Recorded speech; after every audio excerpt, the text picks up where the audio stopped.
Before it got unnerving, but I can never follow through with it. What, putting yourself in first? No, putting you in first and just leaving you there. I'll just leave me there. I'd entertain myself and people. Might divulge quickly into a striptease. Yeah. I'd thought I'd keep the room a bit dimmer. I don't know. Felt like because it's a watch light, I thought, oh, I'll dim the lights. Well, I'll just turn the light off and put the lamp on. That's all. Yeah, movie night. Well, let's see what happens if I dim the lights.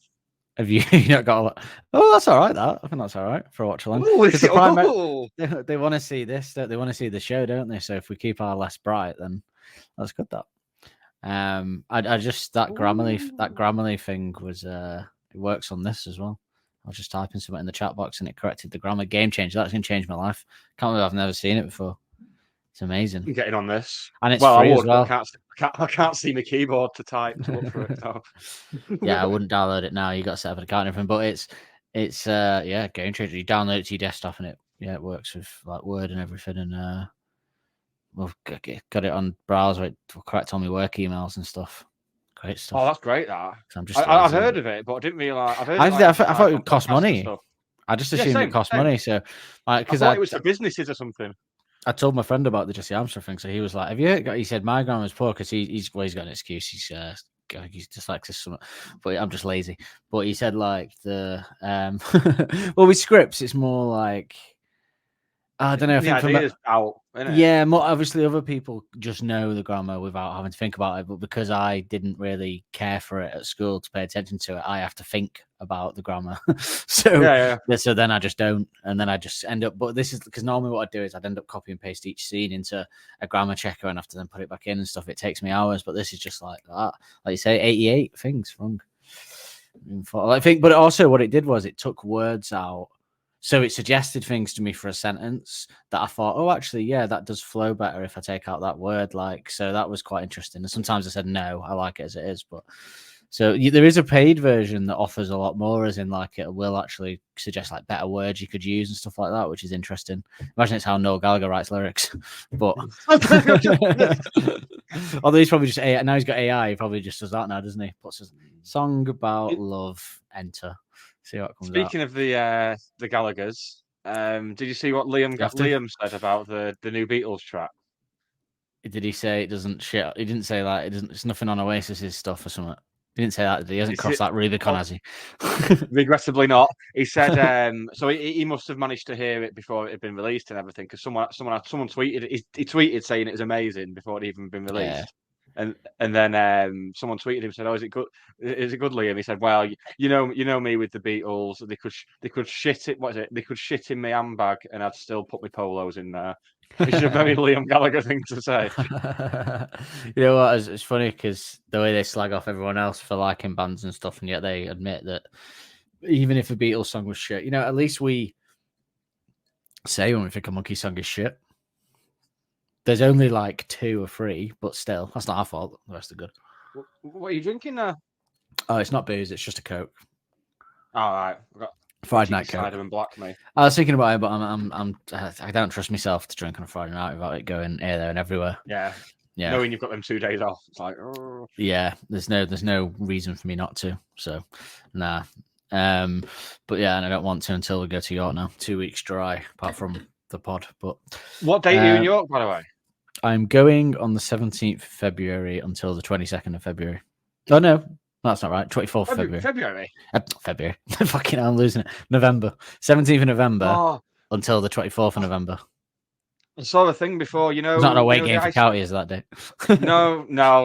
Unless, actually, if we get through in the cup and then get them in the next round, then maybe. But mind you, I think they might be out. Yeah. Oh, 2 weeks. Yeah, 2 weeks in it. Yeah. I keep forgetting how we're actually into November. Scoops Ahoy from Stranger Things. The ice cream shop? Yeah. Yeah, they do a little pop-up thing around the country. And it's in York, but it's on like the 15th of November or something. It's in York. Well, I go on the 17th, so you never know. If it's there for 2 days. I think it's just a day at a time. It's the day. Oh, that's the day. I think that's the music died. No, that's the day the market's open. So that's why it'll be there. because I realise we're going 2 days after the markets open, which is great because I don't really like the Manchester markets, but I feel like the York markets might be. Things are always better outside of your own hometown, aren't they? Like they always seem a bit more interesting. Yeah. the Manchester Christmas markets just scream potential terror attack to me. Not even potential terror attack, inevitable terror attack. Well, funny you say that. We won't dwell on this too long, but after That's not. It was the year of the Manchester bombings, and I went to the Christmas markets in December, and they had the first year they put like the bollards up so cars couldn't. Because I think just before that, someone in Belgium or somewhere had driven a. That's right, driven through the market. Yeah. To be honest, I want to learn to drive just to drive through them with the prices they charge. Yeah, and the people that go there. And we were there on a few drinks, me and my mate, and obviously, you may be a bit more sensitive to stuff because of that happening. And then all the lights suddenly cut out, and it absolutely shit myself. All the lights went out, and I was like, "What's going to happen?" I was like, "This is it. This is it. My dream and my nightmare." But yeah, well, we were going to. We were going to forego a list in the pre-show chat tonight, weren't we? And because there's been a bit of a sad pop culture event. I don't want to bring people down, but I feel like it's something that should be, I don't know, addressed. I don't know. Yeah, someone who's a big part of our childhood and life, really, because you can't avoid Friends, can you? Just one of those really, probably the one that's hit me the most alongside Bowie, to be honest. It's just hit me more than Bowie. I think so as well, because I've certainly been a fan longer than I have been of Bowie. It feels more personal. I don't think I've ever felt like I had a personal connection to Bowie. If anything, I see Bowie in the way that Blossom Man described Alex Turner, as an alien, as someone like he's not like Whereas I think genuinely, and also I listened to Bowie when he died, but I haven't been able. I put an episode of Friends the other day and immediately turned it off before Chandler came into shot because I couldn't handle it. Put it that way. And I still haven't watched any. I think he was the first person that made me laugh in an entertainment setting, a human being. The Simpsons might lay claim to the first. I was going to say Mr. Blobby and the Simpsons go without saying. Dale Winton, obviously, take it as read. But no, I think because I remember Friends, because I always remember. Because it's a weird child story, but I was in primary school in like year 4, so you're like maybe like 7 or 8 in year 4, are you? Yeah, like 6, 7, something like that. So it would have been around 96, and I remember distinctly that there was a school, one of those shitty school dances that you have in primary school, and I remember me and my friend were gutted because there was an episode of Friends on that we couldn't watch. So we snuck out of the dance and broke into the teacher's lounge to try and put it on the TV. And it was the episode where, I think it was the episode where they're in the taxi and they go and visit Phoebe's dad in the taxi, or that one, I think it was, something like that. It was either that one or the one where they go buy Christmas presents in the taxi. I remember they were in the taxi. I think that's such a weird thing that it was 6, 7 doing that. But yeah, so Matthew Perry, Chandler, and then I think probably, I always got called Chandler at school. Same. Always had that same sarcastic sense of humor, but also the sort of insecurities and I guess I famously would always find something as well to like with a woman when I'm dating. Like I'd be like, oh, she's got a. For the fact I put it, this pilot script I sent you this week that you've read, there's a scene in there that is about my actually is about me doing that. But and I think that's relevant because I think Chandler and Matthew Perry were close. The reality was close to the character even to the point where I think the writer said that they were worried about the part of Chandler because they didn't feel like they'd made enough depth to it. He was just sarcastic. And then Matthew Perry came in and auditioned. In fact, I think the story is that he was tied up with another pilot about future baggage handlers or something. Yeah, in 2093. And Friends was the hot pilot going around LA, and everyone was written. He was read the part of Chandler, was like, this is me, this is my part, but he couldn't audition because he was in this other show, and he had to help other people audition, and people were coming to him for advice because they recognized that he was that character. And then he managed to get out, and I think he went and auditioned. Then he was like, they were like, oh yeah, this is it. This is the guy. Like he's the only person that can play it. And I think I always felt that it's a shame we didn't see more from him because of his issues. And it's super sad. I mean, you broke the news to me at like 1:30 a.m. on Saturday. I didn't know who else to go to. No. If I actually didn't sleep very well at night, and then I woke up at like 9 and Vicky, I saw Vicky, and I was like, "Oh, I've got some sad news," and I had to tell her straight away. But yeah, I don't know. It's a weird feeling because you feel a bit silly being sad about someone you've never met in a way. Yeah. But at the same time, you can't help how you feel. And I actually had a bit. I saw there was a clip of him. I've seen it before ages ago, but he didn't have to because his book he released last year that I was reading. It's strange because it was about a year ago when I was texting you saying I was reading his memoir. And there was a clip that I saw the other day of him when he's watching an episode it's the episode where Rachel's got a big hat on and Chandler's making fun of like the big hat out in the street outside Central Park. He's really skinny and pale in the scene, and Matthew Perry's commenting on it saying he can't watch it because that guy was so lost and had so much going wrong and he didn't understand why and he couldn't figure it out. And I just broke down then. I was just like, oh my God. It's sad because he seemed to kind of be getting a handle on it in the past couple of years, ever since he nearly died. And then to go like that is just, this is what happens though, isn't it? You get sorted and then look at Winehouse, got herself sorted and then but his wasn't. I don't even know if his, we don't know yet what it. I think the latest story I saw was he played pickleball, that weird game, and then which is so Friends. I mean, that is a weird. Really, it's such an LA sport, pickleball. Anyway, it's ridiculous. Yeah. I think it's kind of like a tennis, but it's like tennis and squash combined on an outdoor court. Yeah. It's weird. Which sounds like a bloody nightmare. That sounds exhausting. Probably quite.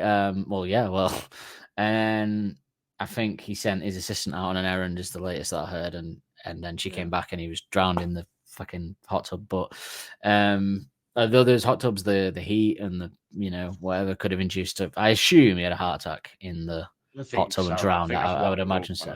And that obviously will be because of his abuse of his body over the years. But yeah, I just think it's so sad, and I'd always hoped that you'd see more of him or whatever. But because he talked some stuff, I remember he was on Newsnight, not like it's probably a while ago now, and that cunt is like, yeah. And because I'm a big believer in the legalization of drugs as well. Oh, sorry, decriminalization and legalization of, in essence, the theory of instead of sending drug addicts to prison, send them to rehab so they can rehabilitate, which is proven to work in other countries in like the Nordics and stuff. Makes complete logical sense to me, rather than sending them somewhere where they can keep getting drugs and then have no prospects when they come out, so they get back on the drugs and steal again. Hey, but let's not do that. One of the without getting too political, one of the reasons why I've loathe to vote for Keir Starmer because he said that he's against that, and he said, well, the war on drugs, we're fighting it. I'm like, if you still believe the war on drugs has worked, then we're not living in the same world. Keir Starmer, I bet no one's ever offered him a joint. I'm voting for. Seem like the type of person who get offered one.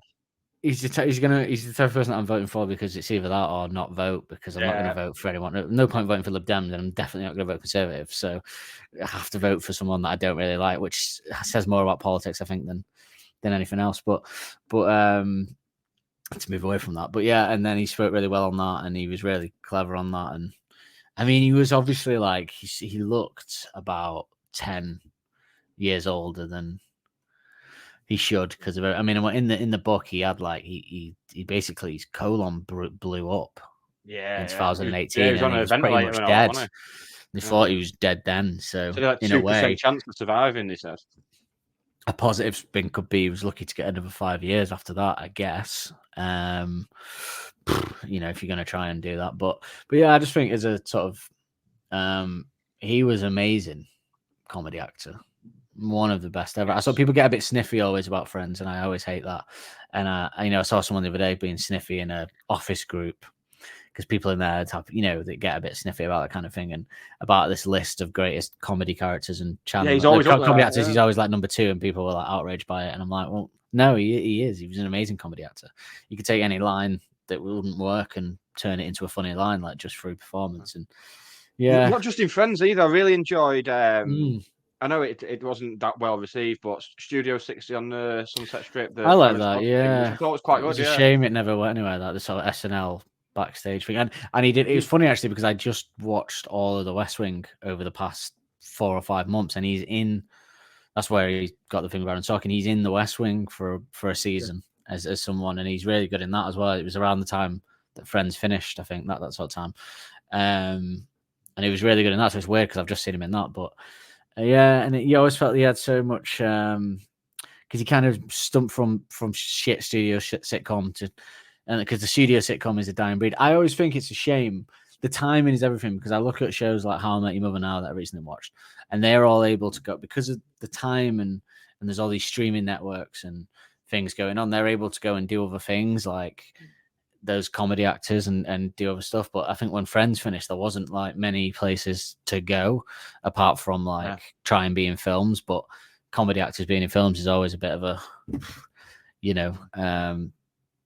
difficult one. I think because how many of them have been in good stuff like straight away, But I always was upset that we never saw more after Friends from him, really. Yeah. But then I think he was born to play that role, and maybe I think some people you're born to play that role, and maybe that's all he couldn't. I don't think he could do much more than that type of comedy, but that you could say that for 99% of comedy actors, that they have a thing that they do, and they always have that one role that. Like Will Ferrell's basically continued to do Ron Burgundy for the past 20 years, but Ron Burgundy was amazing. So look at Matt LeBlanc. I mean, he was so typecast that he basically had to just play Matt LeBlanc to have a successful show in episodes. That show Top Gear, yeah. I forgot about that actually. Yeah, that was a weird time, wasn't it? How did that happen? Matt LeBlanc and Chris Evans. How did that happen? When I was watching Big Breakfast and Friends in the 90s, I never thought those two would come together. It's so strange that he would end up as the. Yeah, I know he's a petrol head, but such a strange. Yeah, not as strange as Freddie Flintoff and what's his face though. To be fair, it's done now though, isn't it? But after Freddie Flintoff nearly died. Yeah, I was never really a big fan anyway, but yeah. But yeah, just it's a shame. It's horrible, obviously, and I think it's sort of shocked everyone because I mean, if I'd had to have put money on which one of them would go first out of the set, it would have been him, and he's also the one that I would least want. Not that least want to go first. That sounds bad, but that I really didn't want to go. But there you go. What can you do? It is really sad. I feel like I bummed everyone out now, but I'm just trying to make it into celebration, but it's still quite raw. Isn't it? To pick it up a little bit, favorite Chandler, not favorite Chandler life, favorite Chandler scene, maybe. I'll be here all day. Scene. I posted mine on Instagram the other day. The bit where they find out he's smoking again. I thought, well, yesterday I was smoking again. Today I'm smoking still. There's so many that there's no way I can say it, so I'm just going to try and. I suppose jokes that aren't seen as like jokes that everyone will get. It always made me laugh in one of the later seasons when they're doing the game show Joey's auditioning for, Bamboozled. And it's such a funny joke that most people wouldn't even find funny. And it's I sometimes think Matthew Perry was doing stuff as well that was had more depth to it than the show demanded, like that would work in other stuff, which is why it's a shame he never did anything more like on a streamer or something where he could do more like dark stuff or something. But they asked him his character, and Ross had said, "Hi, I'm Ross. I'm a paleontologist," and he's like, "Hi, Ben," his son, and then Matthew and Chandler goes, "I'm a headhunter for Russian Soviet states." He goes, "Hi, Rasputin." I don't know why it always makes me. I always piss myself. And then just the way he goes into a full meltdown in that episode playing the game, he's slagging it off, and then by the end, he's just fully on board with it. It's played so well. Because a lot of people don't like the character of Chandler after he gets with Monica. They say it kind of because he does change. Because obviously his role was the unlucky single funny guy, and I think after he got with Monica, they made Ross the unlucky single funny guy, which is clever to pivot to that pivot. Well, but I think Matthew Perry's still hilarious as with him and Monica. But I'm trying to just there's so many from the whole run, isn't there, that I could think of. The scene where funny, the Blue Blazer Black's funny because he actually did that, and then they just took the piss out of him because he would have hated that he got it wrong. So they just that the whole scene's real. Yeah, the fact that that's real is hilarious. Yeah. But the episode where he you know what it is, and he can't make any jokes. That's good. I know it. Exactly which bit I always think of that makes me howl for 25 years. When Joey is making the unit, and he drills through the wall, and Chandler comes out, and he goes, "Oh, Joey, it's Matthew Perry. It's, to be fair, it's Joey as well, but Matt LeBlanc, he goes, "Oh, sorry, did I get you?" He goes, "You get me, you kill me."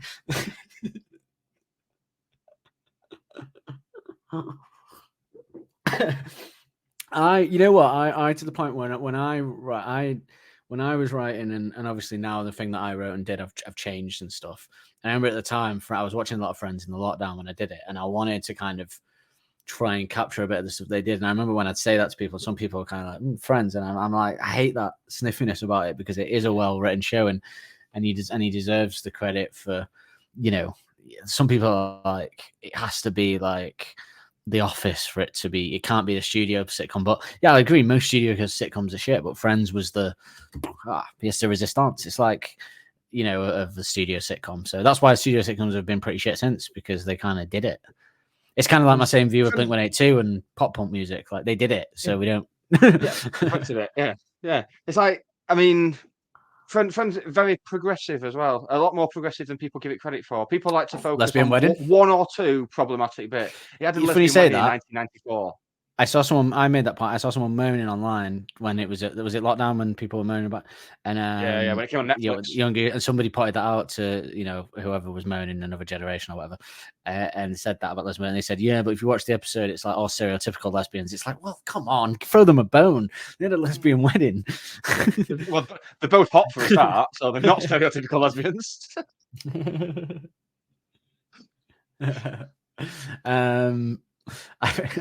I lost. I hope one of our female subscribers isn't a lesbian. She will. Actually, this is going out.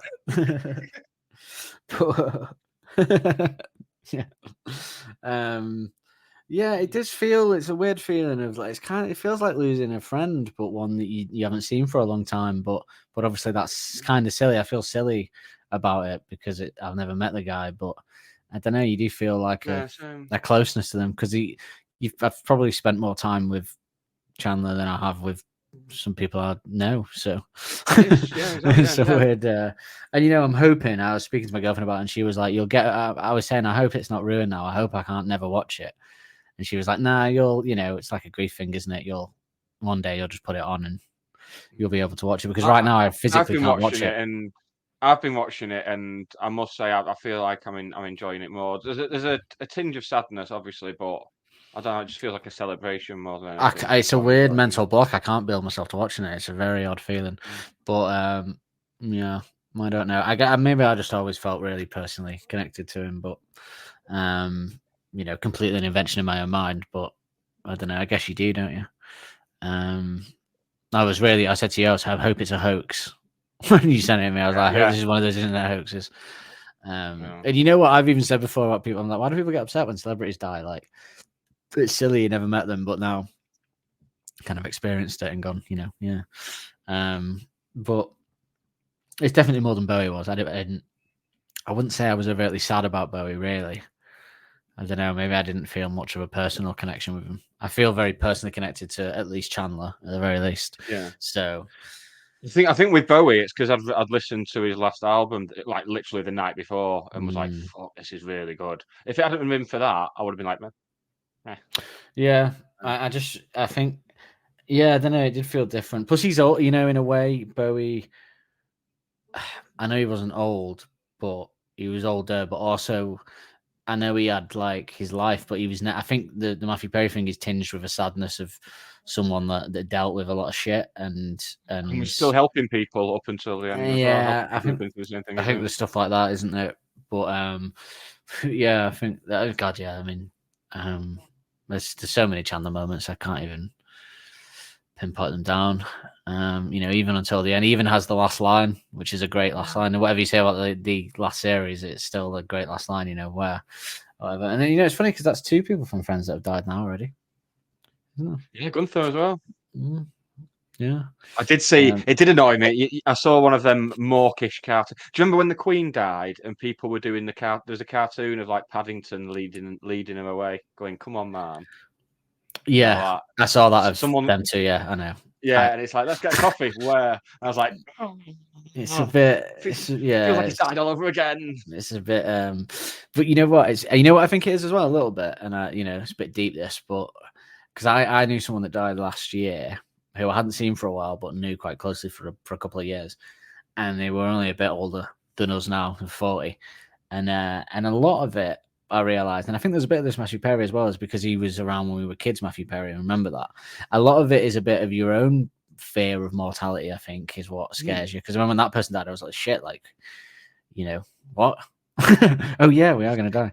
I think there's a bit of that, and I think with Matthew Perry is a bit of that kind of like, oh god, because sometimes when celebrities die young, you feel like, oh god, if they can die with all their money and success and stuff, what the fuck's gonna happen to me? So yeah, but no, great, absolutely spectacular comedy. I will be saddened that we didn't get to see more. He deserved a lot more respect than perhaps he gets at times, and sadly his personal life affected that, but yeah, yeah, I couldn't even. I mean, obviously my favorite, the apartment game episode, obviously he's great in that. In fact, one of my favorite Chandler non-spoken moments is when they win the apartment and then they come in on the dog. He's like, that still gets me every time. Yeah, it's time to pay. Isn't there a bit when he says to someone, "I'll take a look at that for you," and then someone says like something about a naked or something, and he turns around and he goes, I could look at that for you, or something like that. I can't remember what it is. He says the line twice, and it's really funny. Yes. Oh, that's going to annoy me all night, that now. That's funny. Yeah, I mean, yeah. Oh, actually, another great bit that I forgot is someone's talking about is it Joey's agent? Joey's agent says she's looking at Monica and Rachel, and says, "Oh, with her face and her breasts, I could really make something." And Chandler just like slides into the shot. He's like, "Can I borrow it?" It's the fact that he's not in the shot and he slides in that gets me. Can I borrow that? Yeah. There's a bit. Oh, you know what? One of my favorite bits is I always send it to my mate whenever I watch it, because we used to, when we lived together, when we first moved in, we kind of did the whole Joey and Chandler. That was half of the excitement, was moving in together in town. We were like, oh, we're Joey and Chandler, and we would watch Friends a lot. And the bit when Rachel says that she says something insulting about Chandler, and he goes, "I'm standing right here" or something, and she goes, "Yeah," and she goes, "Oh yeah." And then later on, she says that she's trying to get over a crush with Tag. It's Tag, I think, and she says to Joey, "Hell, I had a crush on you when we first met." And Chandler goes, "Did you have a crush on me when we met?" And she goes, "Yeah." And then she looks at Joey, right, with Chandler still in shot. She goes like that. She pulls her face, and then Chandler goes, "Can you people not see me?"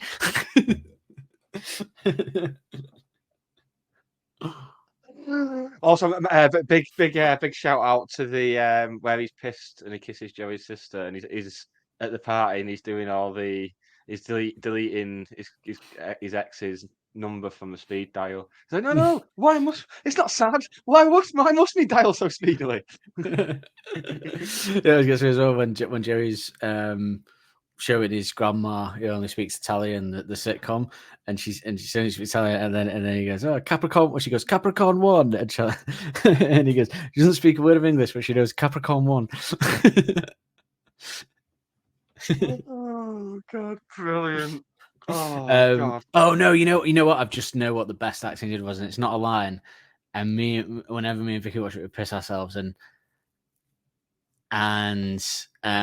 yeah, this is his best non-speaking moment in it, I think. He goes, when Joey sees the hot girl across the hallway, across the buildings, and he's trying to figure out where she is, and Chandler comes in and they mention it and he leaves, and Chandler goes, "Hot girl, I didn't see the hot girl." And he goes towards the window, and then halfway through he realizes that Monica's there, and he does a spin, and he goes, "There she is." Runs over to her, and it's the funniest thing. my mate always quotes to me as well, because when we lived together, I started dating Vicky, and he always quotes the bit where Chandler goes, he's saying to Joey, he's like, "You need to stand up," when she's putting all the girl stuff in the flat, and he goes, "You need to stand up to her and be a man." And then Monica comes in and goes, "Chandler, we're supposed to be making sewing whatever mittens or something," and he goes, "Come in, sweetums." Yeah. he goes, it's different for me. Yeah, there's so many, isn't there? Absolute class. Very different at the start as well to the end, I'd say. You know what someone said to me once, who was a big fan of How I Met Your Mother, which, to be fair, I watched and I did quite enjoy.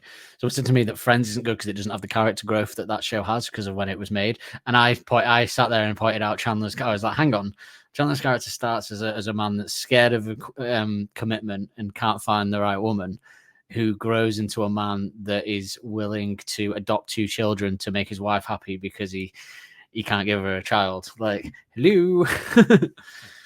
If that's not character development, I don't know what is. Another great. Speaking of having children, where they invite his workmate round to be the sperm donor. Oh, that's isn't it? Like John Stamos. Stamos, yeah. Problematic actor. He says, "With teeth, people, Zach," and he just eating his salads. Sure, I just remembered when he says something about beating Richard. He says, "What are you going to do if you see Richard?" He goes, "Well, Joey's gonna." And I'm gonna stand behind him and fuck him over with a big stick. Can't remember exactly what he says. You go to the gym and grow some muscles and poke behind him. Oh God, he's so. Didn't he call Richard a big tree at one point as well? Like, oh, yeah. Oh yeah. There's so many. Wonderful. Oh, you know what? One of my favorite, actually, we'll do the show now. But one of my favorite as well is when they have to they lose the cameras at the wedding, and it's one of my favorite. This is one of my favorite. This will be in my top 5, and and a lot of the channel moments are like passable as well, where you might not. And he's under the table, and Ross comes over and he goes, "Oh, did you find the cameras?" And he goes, "Yeah, that's why I'm under the table celebrating." It's just you know what, on paper, like not a great line, but the way he delivers it with the celebrating is perfect. Yeah. Oh man! Oh God! Yeah, probably so the most relatable character of the 6 by far. And I actually think I don't know if it's kind of a nature or nurture thing, but I either am extremely similar to the character, or because I watched the character so much, I became like the character. I'm not sure. I'm not sure what the crossover point was really. But yeah, there you go. I love it as well when he's trying to give Joey the money with cups and that. I do. He says that we'll eat the food. He brings pizza and he goes, and Chandler brings Chinese and he goes, "Oh, you brought the food of my ancestors and I brought the food of your ancestors." And he goes to play foosball. And he goes, "The big match, Italy versus China, apparently." Good game.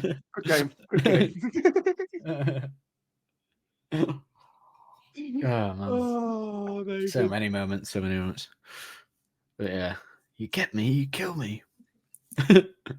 It's Matt. To be fair, it's Matt LeBlanc's performance to the. Oh, sorry, did I get you? As well, does it? His tool belt on. Oh, God. The little bits of physical comedy as well. That particularly, I think the smoke's just blurred your cam. By the way, you might want to give it a wipe. No, it just did a refocus thing. It automatically refocuses. Yeah. Oh, okay. When you move about. Yeah. Yeah, the physical comedy is insane. Yeah. Well, he's smoking in his office and he's blowing it into the. He's got his feathers. He sprays the wrong bit.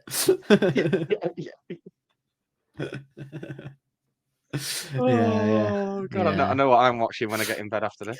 What line always gets me as well is this might have helped me be able to watch actually when the last one. Then we will do the show, but when they're having the argument about the joke, which I remember I listen to a friend's podcast sometimes listen to, but sometimes they get on my nerves. To be honest, they're a bit too like picky on the stuff. You know, or whatever the other stuff, but and he said that they were saying that the episode where they both write a joke for Playboy is one of the worst episodes. And I think it's hilarious. They also said Series 6 was like one of the worst series though as well, and I think Series 6 is by far one of the best. Like if you look at the episode list for Series 6, that's the line. When she has the nose, he goes, "Maybe it's had a Ross climbing to her brain and stealing my thoughts." Which when Ross is explaining, he goes, "I'm Dr. Monkey," and he goes, "I'm not arguing that." This man's got a little child inside him. The doctor said if they remove him, he'll die. Yeah. You know what? That's what I mean by his comedy was always kind of way different to the rest of the show in a way. Some of the lines like that, you know, say they were moving diet. It feels like a different show sometimes, but But it worked. He made it work, obviously. But yeah, greatest. You know, he would be. in my top 5 greatest comedy characters ever, easily. Yeah, definitely. Yeah, but yeah, rest in peace, I guess. Yeah, indeed. Bless him. Bless his cotton socks. Good egg, all round good egg. God, I hope Alex never dies. Well, don't. I've already got this to process. But I'll die first, please. I mean, I reckon we will, to be honest. Yeah, it looks like he looks after himself, but I don't know. They're big smoker. I haven't smoked for a while. No, same. Yeah. So we've got that. Yeah, fuck you, Alex. Now. Right. Let's do the bloody show. Let's do it. Oh God. We're Arctic Monkeys. This is Don't Believe the Hype. That rock and roll, eh? Ladies! That sound means it's the end of the round. Time for the bonus question. Cheers, dude. That man just yawned. We're gonna call it Don't Believe the Hype. Hello and welcome to Series 2, Episode 29 of Don't Believe the Hype, the podcast that you go to when you want a comprehensive review of the discography of Arctic Monkeys. We have finished every song recorded in Era 1 and Era 2, and we've got a very special episode tonight. It'd normally be a subscriber thing, but we thought we'll open it up for everyone. More about that in a second. With me, Nick Lee, and him, it's Dan Holt. Hello, Dan. Hello. How are you?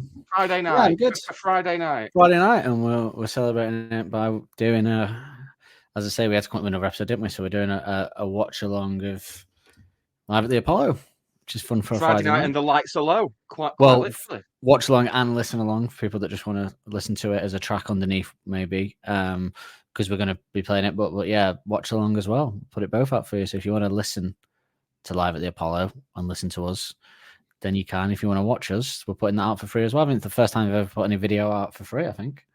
So there we go. But before we get into the kind of the stream, or I'll give a little bit of information and reviews, but before that, did you just play me the bonus round jingle, Nicholas? Unexpectedly. Hello. It's not really a bonus round, but it's well, why not? Is it? Well, we'll see about that. That sound means it's the end of the round. Time for the bonus question. So I got a little Facebook memories thing today. The other day, and because it's been 12 years this week since we went to see Arctic Monkeys for the Suck It and See tour. At the first gig at the MEN Manchester Arena, because I also saw them at Don Valley that same tour. I think that's when it was. Yeah, it was, wasn't it? Yeah, it was definitely pre-AM. And so I noticed me, and I was in a band at the time with a couple of friends, and I saw that we shared our predicted set lists for that gig on Facebook, and I was really eager to guess. But actually, of that tour, what song do you think I predicted they would open with? And by the way, I'm going to get up. I should get up what the actual set list was. So you get it up. You're quicker at that than me. But yeah. Well, if you had to guess what song I said they would open with. Now, is it a laughably bad choice, or is it just? No, but you could surmise that Suck It and See was my favorite album so far. Oh, really? Okay. And I don't know what they did open with, by the way. For all I know, I'm right. I haven't looked what the actual set list was. So. Okay, I have the set list up now. What date was it exactly? It was November the 2nd, 2011. Oh, so it was yesterday. All right. 12 years, Nick. Where's that gone? And we were both there. Do you know what song they walked out to? I don't know. I can't remember. You Sexy Thing by Hot Chocolate. That old staple. Oh, they did that. A Sheffield tune. They did it at that Don Valley, and it was great because the entire crowd obviously were proper up for it at that point. But yeah, did they do it at the? I don't remember them doing it at the MEN as well. Maybe I was getting a drink. No, I wouldn't have been. What I'm talking about. I have pictures actually of us there at that gig. We do somewhere, yeah. Oh no, we did on. Yeah, saw them, didn't we? Yeah, they're on my Facebook. Yeah. So what song did they open with? They opened with "Don't Sit Down Because I've Moved Your Chair." Oh, so yeah. Well, what song do you think I guessed they open with? She's Thunderstorms. Correct. That is what I guessed they. Really? I just thought because it's track 1. I thought that's what you'd have. And what song do you think I guess they end with? I would say Certain Romance. No. I guess. What did they end with? They ended with main set or encore? Oh, main set. Main set, When the Sun Goes Down. They ended with When the Sun Goes Down. Before the encore. Oh, no, sorry, not main set. Encore. Sorry. Main set. Encore. Sorry. So, do you want all 3 tracks of the encore? Okay, well, here's my predicted 3 tracks of the encore. Okay. The View from the Afternoon, Suck It and See, When the Sun Goes Down, 505. Okay, well, you're not far off. It was Suck It and See, followed by, which I have no recollection of whatsoever, Mardy Bum Acoustic. Yeah, I don't really remember that either. Don't remember that. And then 505 with the world diddler himself, Mr. Miles. He was Kane. there. He was supporting him I think it was him in the vaccine supporting. Because for some reason, are you sure you're on the right? That's the Don Valley, isn't it? Manchester Evening News Arena, November the 2nd, 2011. Right. Because right, the reason I say that is because for some reason in this conversation, me and my friends didn't think Miles would be at the gig because his band had a gig in Amsterdam the same night. So I guessed. So I don't know what this was. Obviously, we're going back 12 years. So I guessed that they'd do 505 with a live link up with Miles from Amsterdam. I don't know if I'm joking here. Live at the Apollo. Yeah, because we didn't know, because we mustn't have known that because my friend guessed that they'd do 505 with Justin from the Vaccines replacing Miles because Miles is in Amsterdam. So for some reason, our intel was that Miles was in Amsterdam that night. So had there been, is that wrong? Were they there? Can you remember seeing them that night? I don't remember seeing the Rascals that night. Was it? It never scores any solo about them. What was he doing there then? You just said he was supporting solo. I'm sure he was. I'm sure he got solo by then. At that point, yeah. Is that on the track? I don't remember him supporting then. I remember. Or maybe he just tagged along. Right, his first album was Colour of the Trap. His album was out then because I went to see him with. Yeah, Colour of the Trap was May 2011. So Colour of the Trap had come out earlier. I'm sure he supported, as did the Vaccines were on, then Miles Kane, and then Arctic Monkeys. I'm sure of it. I don't remember. He was more of a non-entity then. Yeah. He's just that guy who pops up on one of their songs. This was my set list that I guessed. I went with She's Thunderstorms, Library Pictures, Brian Storm, This House is a Circus, Still Take You Home, Don't Sit Down Because I Move Your Chair, Crying Lightning, Pretty Visitors, Evil Twin, All My Own Stunts, Dance Floor, Hellcat, Reckless Serenade, Love is a Laser. You see what my loyalties like. Love is a Laser Quest, Treacle, Fluorescent Adolescent, If You Were There, Beware, That's Where You're Wrong to end the main set. And then The View from the Afternoon, Suck It and See, When the Sun Goes Down, 505 with a live link up from Miles. My friend guessed Library Pictures is the opener. View from the Afternoon to follow. Still Take You Home. This House is a Circus. Brian Storm, Crying Lightning, Don't Sit Down, Pretty Visitors, Evil Twin, Teddy Picker, Dance Floor, Brick by Brick, Thunderstorms, Hellcat, Do Me a Favor, Fluorescent Adolescent, and then end with If You Were There, Beware. And then come back on for Suck It and See, Sun Goes Down, and 505. I think my other friend was taking the piss out of this because his set list is they'd open with Matador, Going to Settle for a Draw, Do Choo Choo, Evil Twin, Nettles, The Death Ramps, Chun-Li Spinning Bird Kick, Bad Woman, Plastic Tramp, No Buses, Riot Vander, Frame to Art, If You Found This It's Probably Too Late, What If You're Right First Time, Joining the Dots, Frightline Dining Room, end with Love Machine, and then come back on for Bigger Boys and Still on Sweethearts, Curtains Close, and Who the Fuck Are Arctic Monkeys to end it with. So I think he's having this a joke there.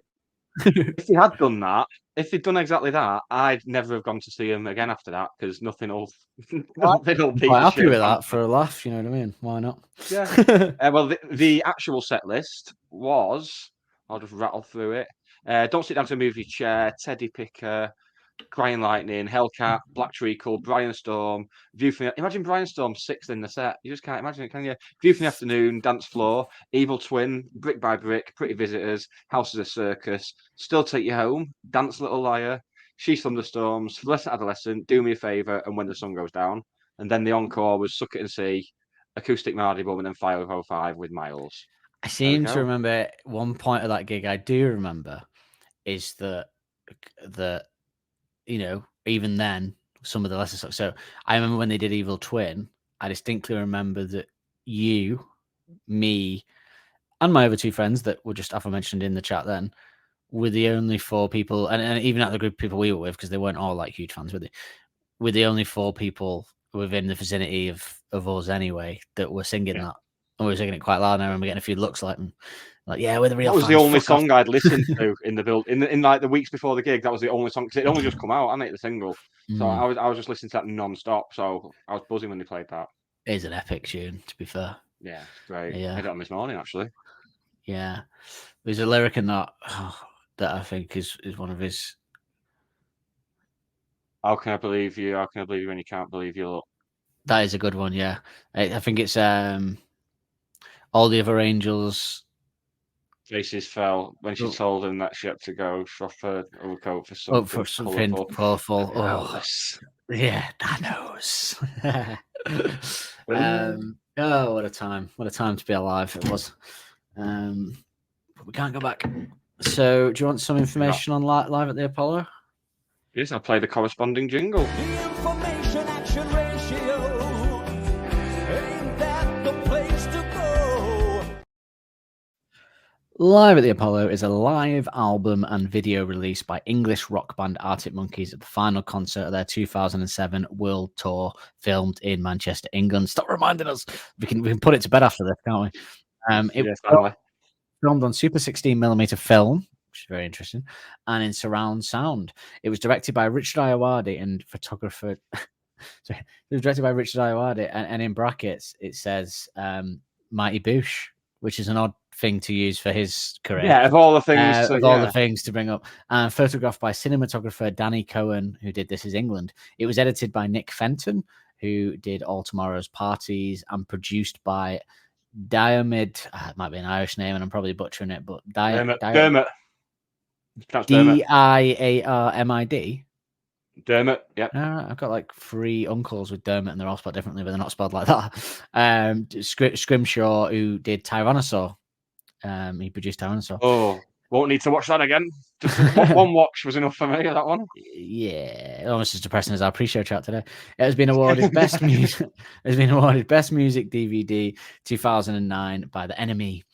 Shock. The music played in introduction credits was written. The music played in the introduction credits was written by Bruno Nicolai, entitled Servizio Photo. Sorry. The music played in the introduction was written by Bruno Nicolai, entitled Servizio Fotografico, from the film The Red Queen Kills 7 Times, starring Barbara Boucher. The film premiered. Alex would be into. Yeah, and it's funny because there's a Black Keys song that I think sounds exactly like on the album Brothers, that sounds exactly like the opening music to Live at the Apollo. But that album came out before Live at the Apollo, which is interesting, but obviously not before that film. So, you know. Yeah, the film premiered on UK television on the music channel 4 Music on the 19th of February 2009, and the DVD features a multi-angle camera view of drummer Matt Helders. Yes, I know. I've spent so many evenings drunk making people watch that. It's absurd. Yeah. Do you want some reviews? Yes.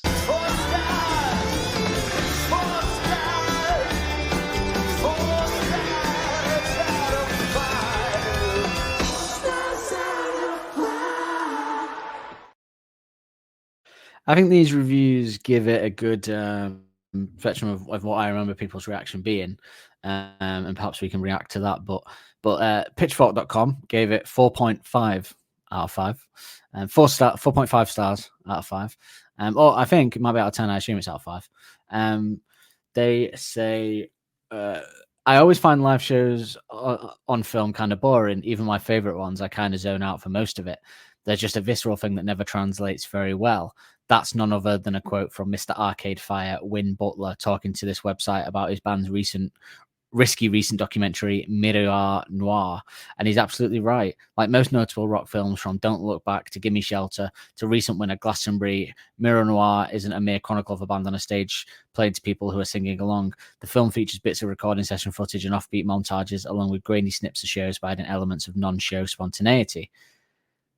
Arctic Monkeys at the Apollo, which was released in the UK last November and hits the US this week with a bonus live CD, shows a Sheffield quartet on stage at the Manchester Apollo playing to people who are singing along. The end. You are now permitted to zone out. Well, not just yet, maybe. Apollo at least attempts to be more than just another concert movie. Instead of going with quick cuts and crisp but soulless HD video, editor Nick Fenton favors long tracking shots, and director Richard Ayoade and director of photography Danny Cohen go with super 16mm to give the piece a more cinematic feel. But there's only so much one can do with lens flare and light trails. The relatively artistic filming techniques are worn out within the first 10 minutes of the 76-minute movie, so it's up to the monkeys themselves to put on the show of their lives, to make something worth popping in the DVD player for some years to come. Too bad this band isn't ready for such a document. They've got songs and charisma, but not enough to support a release like Apollo just yet. Maybe it was 4.5 out of 10 then. It's the last concert of their 2007 World Tour, but instead of leaving all their sweat and our guts on the floor, they just look a bit tired. And while lead singer Alex Turner's wise-ass snarl comes through on record, his brattiness almost reads as condescension here. He tells the Manchester audience they're being fed to the centre of Berlin via satellite as a joke, but nobody really gets it. I got it. The crowd is given people with good sense of humour got it. The crowd is given short shift throughout too. Their vocal participation is larger than muted, and the cameras stay trained on the monkeys the whole time, giving the film a hermetic feel. So blah blah blah. They're going a bit more, but before we comment on that, another one from Uncut. They give it a 2 stars out of 5. They said concert films are often horrible things. Why anybody wants to have a big, loud, exciting experience in a hall full of noise and singing shrunk down like a crisp packet on a radiator to a small speakered, small screen jump cut edited DVD is one of the greatest mysteries of rock. Although these thoughts are more run through the mind when taking this DVD out of its tiny sleeve, there's good news for modern man here. This is not bad at all.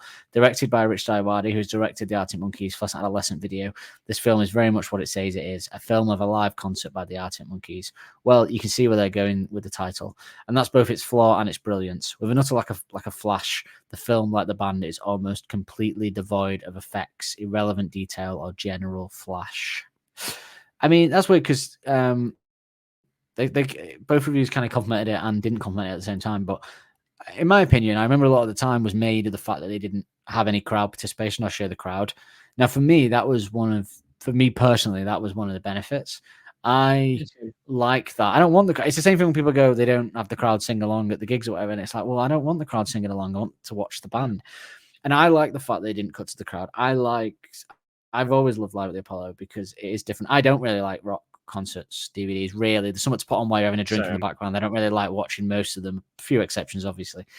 But I like the tracking shots. I like the way they cut stuff together, the flow, and as we'll comment on as we go. We obviously don't need to get into any detail now, but I like all of that. I think it gives it the cinematic feel, but it does exactly what I want it to do, which it shows me how the band perform on stage. It shows me every detail. It shows me what I want to see. I don't want to see anything else other than I want to see this, because when you're going to see them, you can't really see the band. You don't really study the band, which is why I've always said it'd be fascinating to be at the side, because you can sort of see the band. With a live DVD, I want to see the band. I want to see them doing their thing. Like a live CD, I don't mind a bit of crowd interaction and stuff like that, but a DVD, I just want to watch them do their thing. I want to watch Helder's drumming and be mind blown by how he's doing it, and I want to see bit of interactions and jokes and stuff. Yeah, I don't need to see the rest of it, and I didn't really get why people care about that. Even now, people, so like when you watch Glastonbury, you don't. I guess it's different, but this was filmed really well, I thought. I think there's not many like rock DVDs, like live gig DVDs that like the ones I like. Actually, was mentioned before the Arcade. I enjoyed the Arcade Fire one. The 2 White Stripes ones are very good, but they're filmed on Super 8, which adds to it. And this one, other than that, not asked. So I just remembered in like 2005, I had a Kaiser Chiefs one they released, a gig that they did in Brighton, and it was like a DVD where they, like a fake documentary about the band. It's quite funny actually. They did a riff on the Manic Street Preachers thing where the bass player had gone missing, and that it was, Finger had gone missing. Yeah, but yeah, I remember that was a bit premature for them to have a live DVD, wasn't it? 2005. Yeah. But one album. Yeah, exactly. It was Employment Live. That's what it was. It was an Employment Live DVD, documentary and live gig. Weird. But yeah, I have no issues with it. I think it's great. But let's watch it and.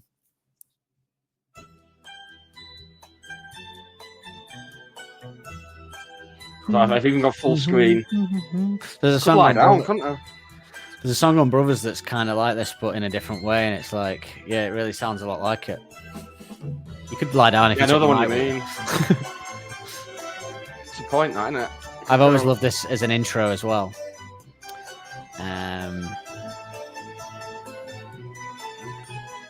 It's cool, isn't it? It's a really cool, like, cinematic way of doing it with the film, with the different pictures and that. It's very, very Richard Ayoade as well. It is. It's very Ayoade, yeah. Makes sense for them. It's almost as if they knew things would never be the same again after this. Yeah. Almost as if he knew. Of this era. Yeah. It's almost like they had it all planned out. I love this little follow as well, with them down to the stage. The way it cut. This might be a Mandela effect thing, but I could have sworn, maybe it's from a trailer or something. I'm sure there was footage of them walking through some alleyways in Hardwick. There was. It's that horrible bit across the road from the Apollo. There was. I think it might be the DVD menu. Oh yeah, I've always loved that bit. He just held us in his break. Yeah, I think that's the DVD menu. The DVD menu has the corridors, the alleyways. That was it. Yeah. And I knew the avenues and alleyways of Hardwick. Stunning. Hell's there. Look at that. Alex looks a bit camp there from the back. Yeah. Hello. I always used to wish that rather than just the Helders Cam, there was an option to just have the Helders Cam for the whole gig. Yeah. I'd happily sit and watch that. One for each band member. That'd be great. You know, like they used to do it with the football and Sky. Yeah, picture in picture. Yeah, it's so shit. There's a reason it's a team sport. Yeah. Well, I don't want to watch Harry Maguire for 90 minutes. United fans don't want to. Do you know what always blew me away? The huge fans that he has behind him held us to keep him, like, from not you'd need him, yeah, you would need him. It's not really. If I was sweating that much, I would not be wearing a grey t-shirt. Alex is wearing a jumper. This is a look that I wore for a while, or tried to. It comes off the jumper though, doesn't it? I don't think he's got it for the whole gig. But it does.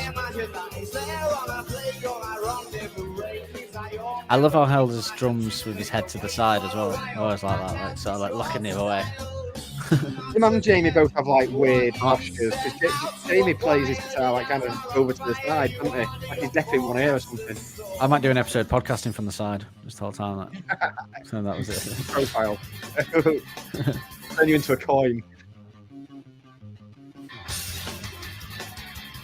Like that Mitchell and Webb sketch where it's like the first days of television. They don't know where to look, so they like slide on. We think this will be less off-putting. Even there, man.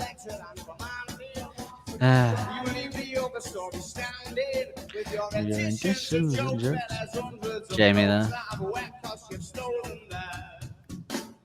He's got a mic, hasn't he? Yeah, he does sing it. You can hear him a couple of times, I think. During like, if he Fake Tales, you can hear him in Fake Tales going, "Get me out, get me out." Something like a trapped boy.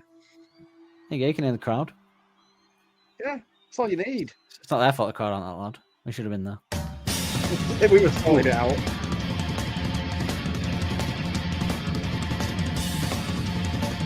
I think if it was me and they were recording a live DVD, that would be the night I'd fuck up all night. 100%. What do you reckon, Jamie? I feel that I don't want to be filmed. I'm a bit nervous. It's like, what do you mean you're nervous? We've done 2 albums, Jamie. This is our last gig in Manchester, so thanks a lot. Is tipsy Alex, would we say? They say he looks tired. I just think he looks drunk. Correct, he does. Spot on. As would I be if I was 20 and last night of the tour. Living the dream and shagging electro children.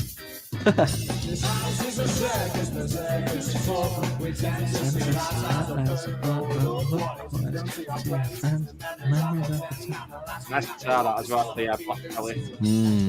Jamie having a little dance there. Yeah. Jamie often reminds me at this time of like a sort of, like a chimp from Planet of the Apes playing guitar. That's what he kind of reminds me of. Because he's like, slow zoom on Helders. Slow zoom on Held. Look at that. Ooh, yeah. Looks knackered already. He always looks like he's I used to have a friend that did that after they had some cocaine. The face would just be contorting the whole night, like, like dude, keep it together. Be on MD, that. Constantly.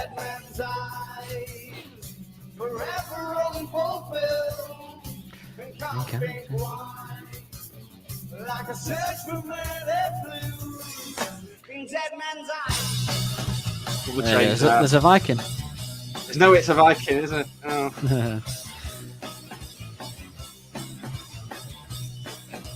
It's bad that it's only an hour 15. But obviously, this doesn't have Balaclava or Bad Woman. I wonder why they decided to cut Balaclava. Why not just have it in? It was only an extra like 2 minutes. Yeah. Like it's running on telly. It was on telly, but you could have just cut it for the TV version. It was on Channel 4. I remember watching it on telly and they had adverts. I was like, oh, I ruined it.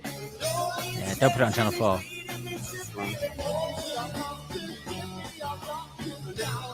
It's a shame that it's not been put on like a streaming service in the sort of music section, or like redone or something, remastered or something. Because I noticed there's a lot of music, like live show DVDs on Prime. Whoever owns the rights ain't giving it up. I play for it to be on YouTube though. Yeah, true.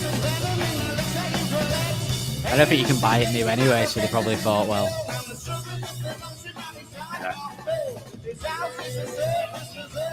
I've got it somewhere. Yeah, the Planet of the Apes thing was obvious there. Dr. Zayas.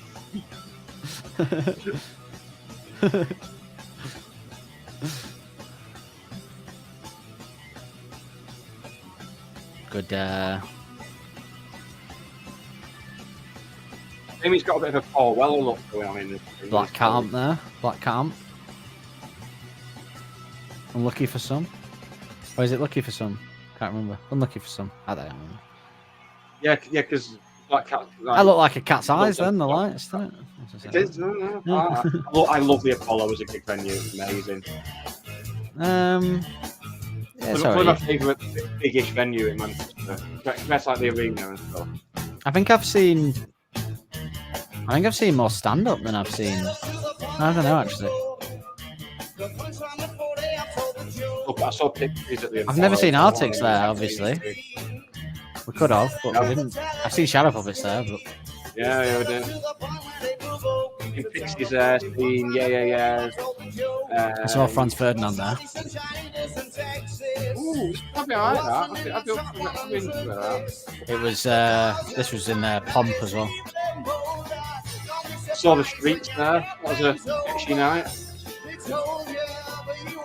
I always wonder if Alexa Chung at the side there with the on the left near Nick is my roadie man production guy that I used to play my drinking game to, Mr. Schwartz, and there's a girl that you see occasionally, a young lady stood at the side wearing sort of skinny jeans, and I always wonder if it was Alexa Chung.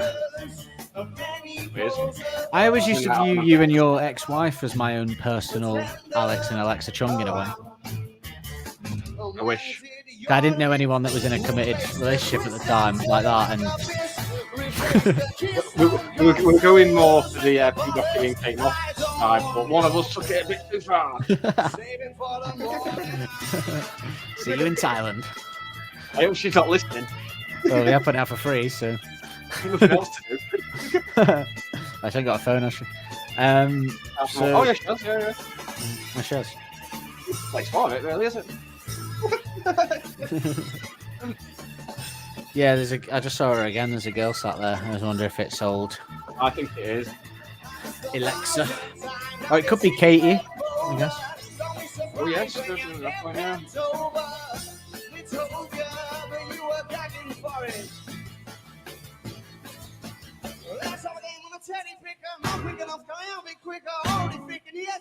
Quite good, aren't they? Yeah. I think I might listen to a bit more of these. Wait until Josh Ham gets his mitts on them in the desert. Mitts on them. Coming soon to a podcast service near you. Yes, yeah.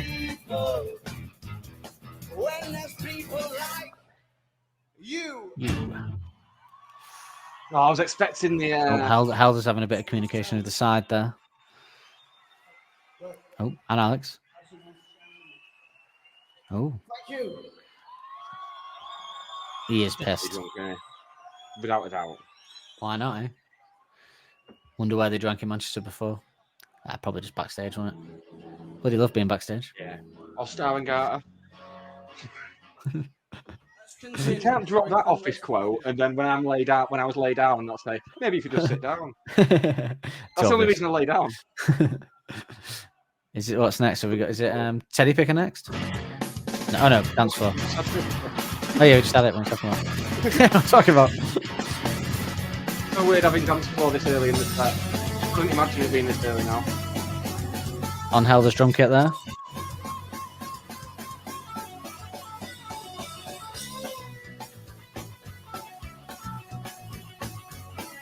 Yeah, there's a girl there now, sat next to the bloke. That looks suspiciously like Alexa Chung to me. I think it is. Same hair. That's Mr. Schwartz there, dancing. He's dancing, he loves it, look at him. I hope he smudged some dubbing on his dancing shoes.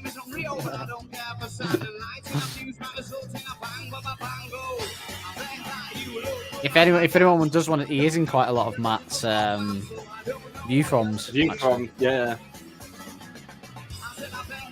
I wonder what happened to him. He didn't tour with them anymore. I don't think he's toured with them since the Suck It and See tour, actually. I can't remember AM, but... I bet because he kept giving Jamie a microphone, I bet they sent him off to work for miles of punishment. My seats for AM weren't good enough to see him because all the cunts that bought tickets. Yeah, I don't want to talk about my seats for the AM tour. No, me neither. It was kind of stage, it's horrible. Yeah, me too, pretty much. Us. We were on opposite side. I was on royalty. Side. Fucking royalty. Arctic Monkeys royalty. I love it when his eyes roll back into his head. Said Alexa. Nick there. Nick with his cardie. I think Nick is probably my favourite member of the band, I think. I've been wondering it last few weeks. I think Nick is my second favourite. He's my third. Hooray! Look at that, the head bobbing. If I had hair like that, I'd be bobbing it as well. Constantly going around the street like double on it, isn't it?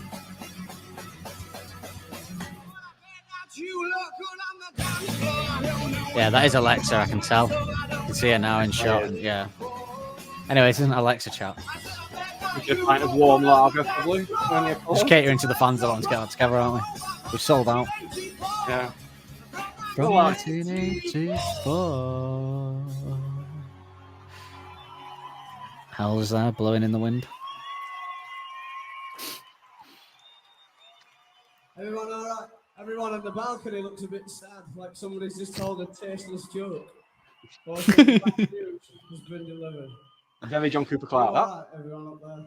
You see, this is what I mean when people think he's being off or whatever. They just don't get the sense of humour. That's all it is. Tasteless joke. One thing I did notice listening back to our pod of the what we missed with the clips, I particularly was going way more northern throughout that podcast. Like, oh, so that was most northern I've ever sounded because I hear them and then I'm northern already and I just amp it up. Like his hair, like a bit messy. Wouldn't it? There he is, back in shot. Speaking of dancing shoes. Indeed.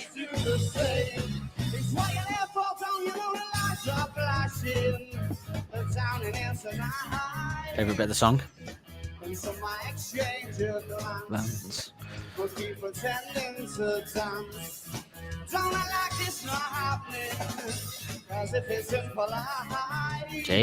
Jamie going for it.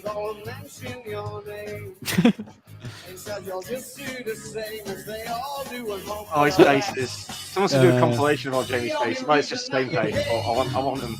It's got to be out. That'll be on YouTube for sure. Yeah. That's what instead of Helder's cam, they should have had a Jamie cam.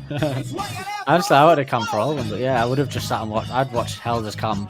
It's probably a good thing it doesn't exist because I'd just be watching it all the time. Yeah. Oh, you look amping Helder's up a bit there, Jamie, wasn't he? Pulling strings, pulling the strings. Give me some minge, Matt. Oh, Agile Beast. Nick just chilling. Boy, what a boy. Bass players always just chilling, aren't they, though, to be fair? Who aren't you? Looking at you. From Chili Peppers. Yeah, I was going to say. I said the shit, shock, horror. You've seen your future bright, yeah. Yeah, play so and so. Do you reckon Awadi was like in a command room at the back with multiple screens? You can see him. There's a couple of times you can see him at the side. I can, yeah. I swear. On Jamie's side. You've seen behind Jamie at some point. I'm sure you do. We watched it not long ago. I'm sure you see him. Having a bit of a joke with Matt now. I'm looking forward to the video link joke. Can't wait for that. Dun, dun, dun. There's two bouncers and one of them's alright. The other one's scared. I love those days where you could tell what song they were going to play next by a little. Those days at Oh yeah. Cricket Club. I kept saying to my girlfriend, "Oh, they're going to play this next." yeah. But it was the old songs usually. It was like Teddy Picker and stuff. Like Jamie will go like down, down, down, down. Like warming up. He's like, oh, what's coming? He wants to give you a.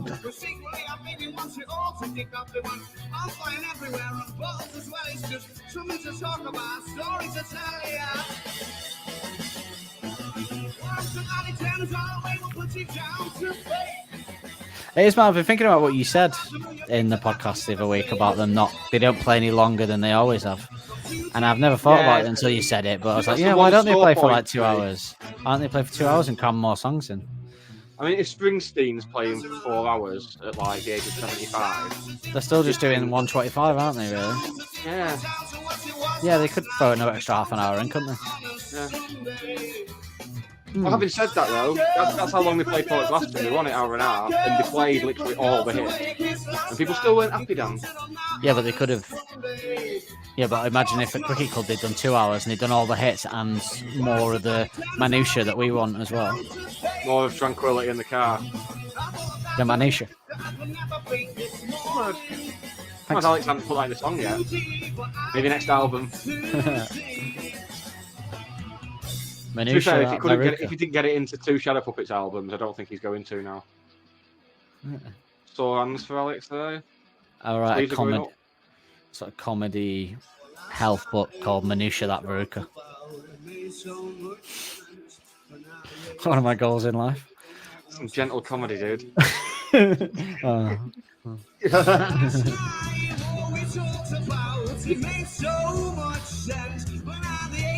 Must be hot under those lights. What's I say that for? I like me nan. What did that happen? I start saying stuff like that. Oh, must be sweating. Must be sweating cobs. Cobs.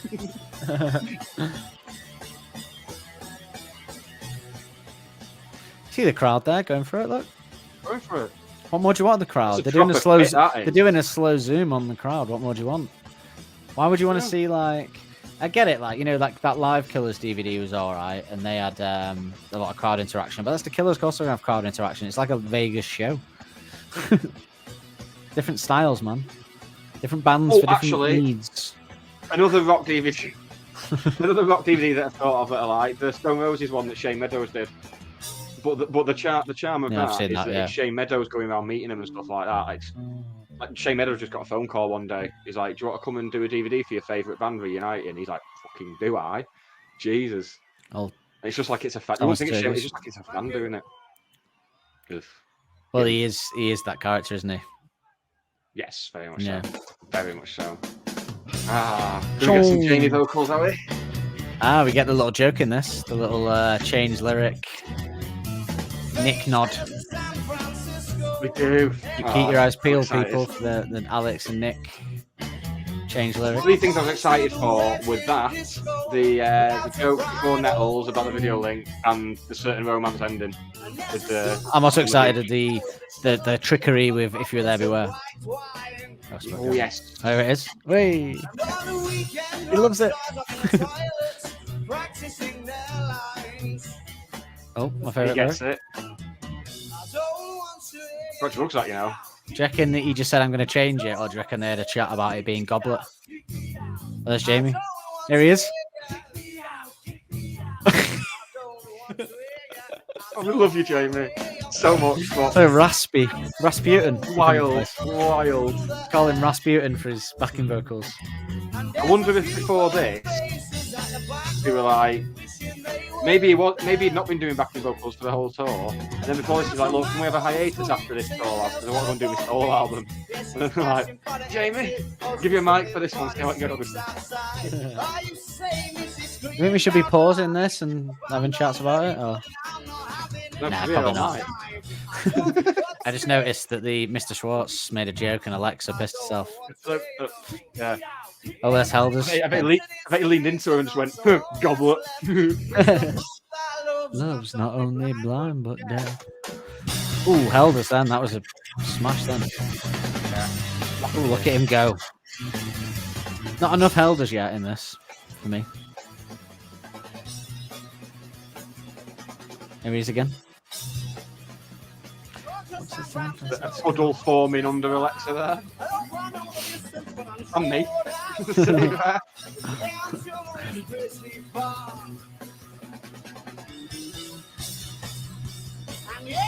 To tell you all my problems. You're not from New York City, or from Brooklyn. So get off the bandwagon, put down the output. Yeah.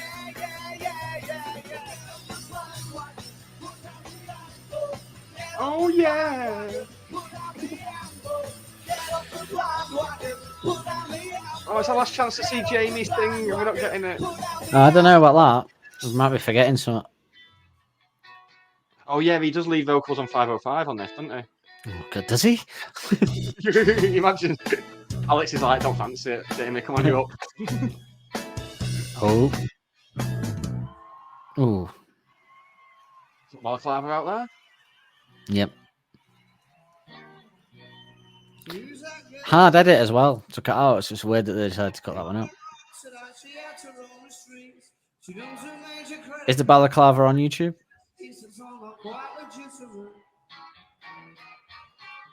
We know Bad Woman isn't because we had a. Don't think it is.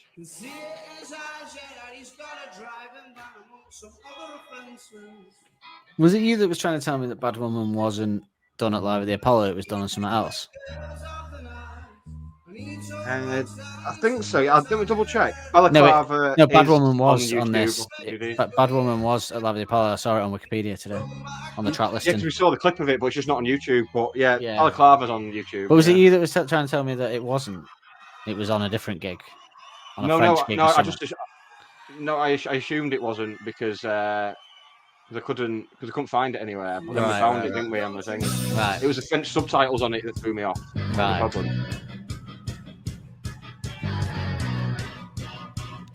A lot of crowd stuff there. Oh, Jamie and Alex having a bit of a rat-a-tat-tat.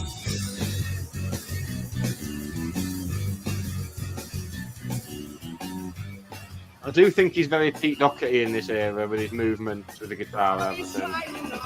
Why do you think they chose Manchester? Do you think because they were in Manchester before it and it made sense? Or do you think there's a bit of an affinity with Manchester? Or the venue was free, isn't it? I think the venue available at short notice. Maybe IORD scoped it out. It's got like gothic decor and stuff on it. It's a cool venue inside, like old theatre, isn't it? Come on, Jamie. I was there a few months ago to see Tim Jeffries. Oh yeah, sure, yeah.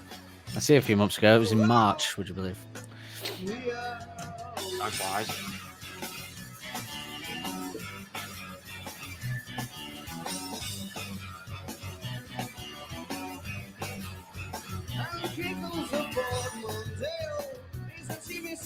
Oh, someone moving about there. Beard man.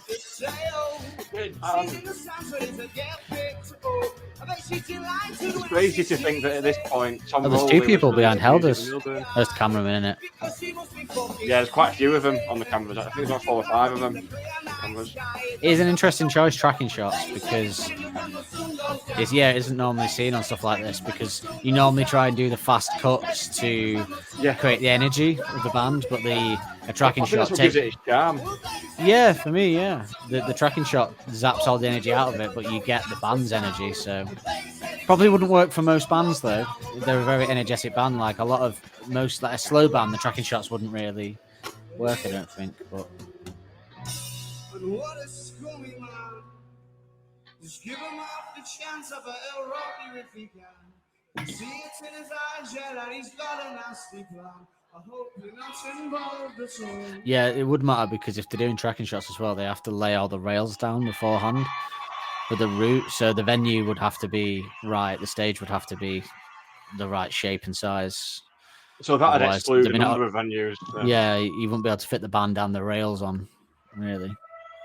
Must have been weird. I'd love to have, we should have, I really do miss not going, because it would have been fascinating to see people on dollies and tracks going around them while they were playing.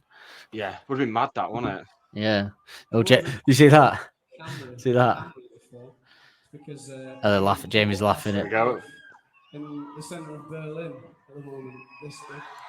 So if you wave, you might be on the screen in the centre of Berlin. And last time Jamie smiled. To do a link up later on, so No, he smiled during the Brit speech several times. Oh yeah. Out of embarrassment. It's so embarrassing. So embarrassing. The crowd start shouting England. You know we would have been no. No, I wouldn't have. You know my despicableness nature for stuff like that. I would absolutely not. You were young. We were both young. Even then, I hated the English.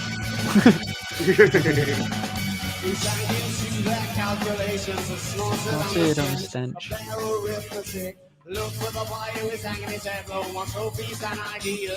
Get the shoes comment as well in the break in this.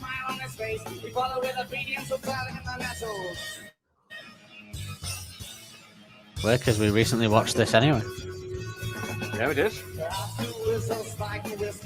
But proper muscle top that Jamie's got on there. I love Helder's trackies. Miss Helder's trackies. He lost all of his foothold. I never understand why people throw great shoes like that. I bet it was a pair of rocket dogs. Do you reckon he's saying that to Nick? Because he looks over to Nick. I think he's saying it to Nick, and then looks back at Helders as well for like approval of his little joke. Helders is the comedy one, so you gotta get approval from the comedy one. And Nick, to be fair, doesn't need approval from Jamie on that. No, he gets approval from Jamie on the music instead. You know the important stuff.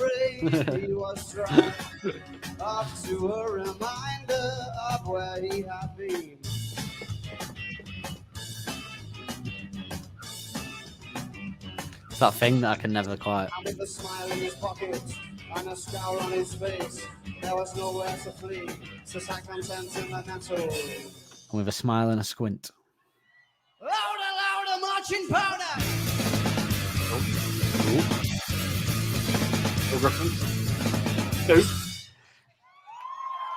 Crowd delayed there. Well, get ready because you're about to hear a whole fucking 2 years of it. So fuck off.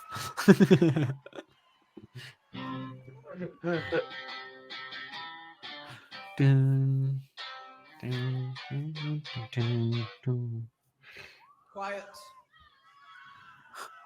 Quiet. It's all quiet. No, I understand. Sometimes you just want a bit of time. Just be quiet. Here is D is for danger. What it's called, Alex? In my memory, I always thought he went us at the end. I always did as well. Maybe the YouTube isn't. Mandela effect's really covering a lot of niche stuff. If yeah.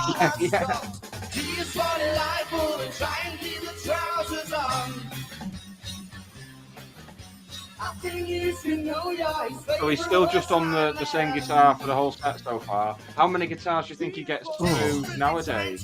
Sorry, I'm just held as like just making a average song immense with the end of the drumming at the end of this drum set now. If he does it again, I might do it again. He just amplifies it. So good. No right being that good. No right. He actually doesn't at this point. Here he comes again. Nick, get out of the way.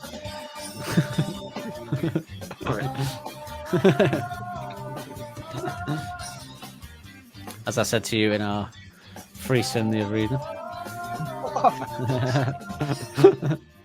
There he is. Oh, I did a little bit of a cheeky mouth open then.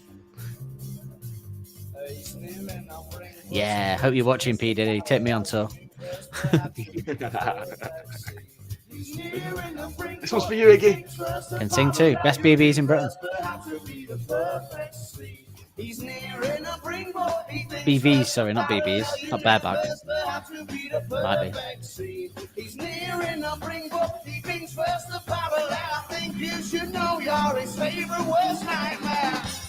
I could never find the exact polo top that had the little white lining on one side of the buttons for my Alex look that I tried to create with this. From this gig. Plagued you ever since. Yeah, and I didn't have his good looks. So. I couldn't pull off a jumper and skinny jeans like that, to be honest. I had different good looks. There's more than one way to skin a cat. There's more than one way to skin a pussy. Ugh, grotesque. Right.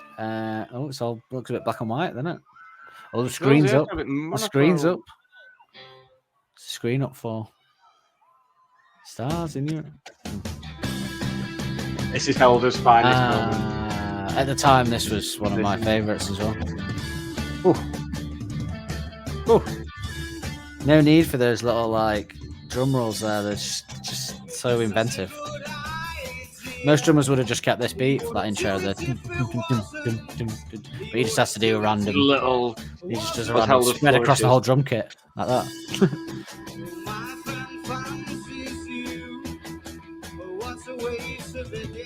Like that.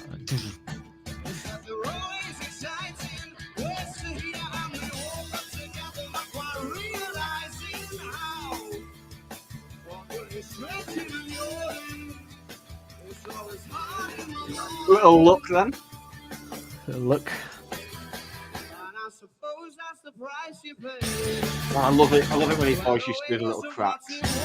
Jamie's committing my cardinal sin as well of tucking in any kind of top into your jeans. Oh shit.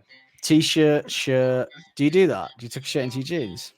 If I'm wearing like a shirt over the t-shirt. Oh no, obviously that's fine. But I mean, when people just some middle-aged blokes do, they'll wear a polo top and they'll tuck the polo top into the jeans. Oh no, not a polo. Never a polo. Oh, not a polo. No. No, you can have a white t-shirt tucked in with a shirt over it, obviously. But I mean, like blokes that tuck shirts into the jeans and t-shirts straight in, or polo tops or jumpers. Yeah. Forbid. Oh yeah, not for that. It's very Tory, very rugby, isn't it? Yeah, exactly. Yeah, that's what puts me off. Going to watch the Six Nations in the pub. There's a pair of boat shoes on. Yeah. Fucking those have shoes with jeans. Yeah. Oh yeah.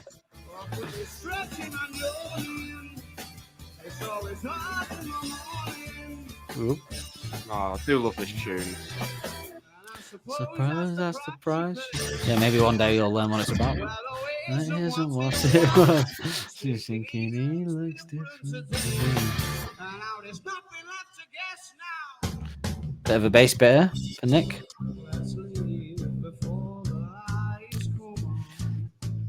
Stolen from another man's grave, but you know, whatever.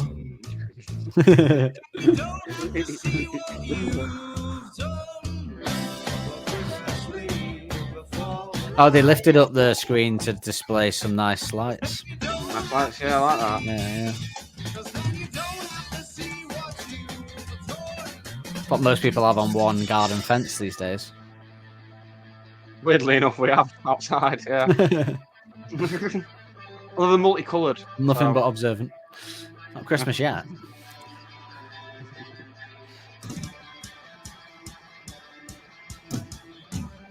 Oh, here we go. Ooh. Ooh. I love a Tom hit. Great, isn't it? So satisfying. Both Toms as well. Where's Jamie going? With the drummer we had that was a heavy metal drummer had about 6 Toms. Yeah. Ah, James.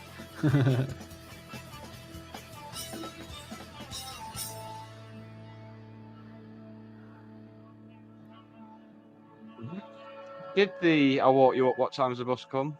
Nah, didn't bother. I think they rarely do it live. After the first sort of iteration of gigs. Yeah. This one's called Fluorescent Adolescent. Yeah, damn right it is, Alex.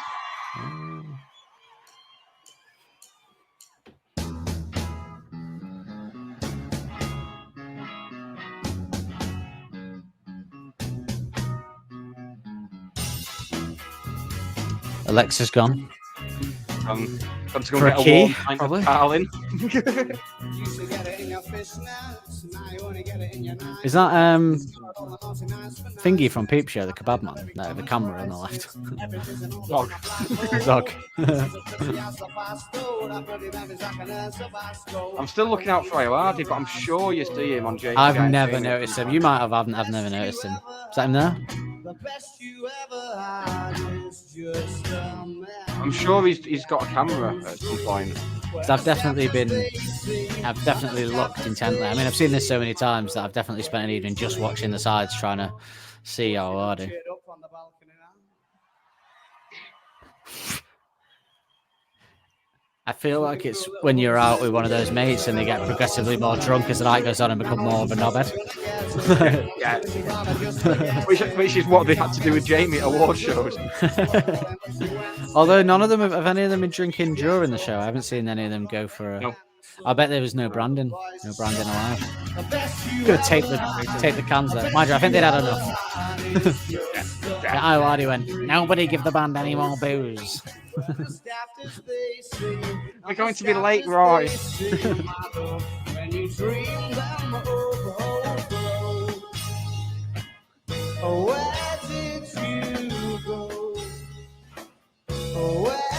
Where does this rank in your favourite Arctic Monkeys live gigs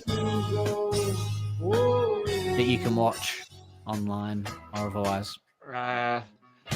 My number one is still probably Glastonbury 2013 to watch. Glastonbury 2013 is, yeah.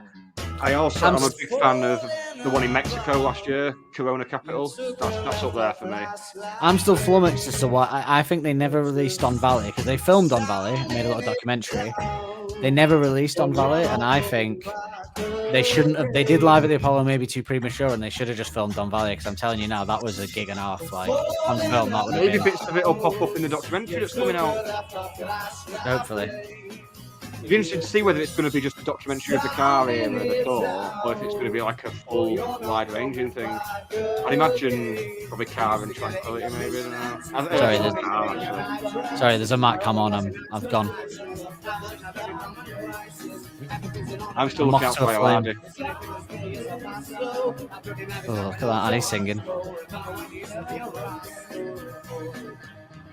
I love Jamie's guitar. It's lovely, isn't it?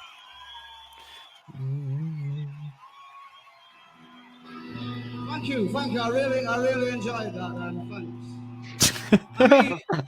What did we? I really mean it.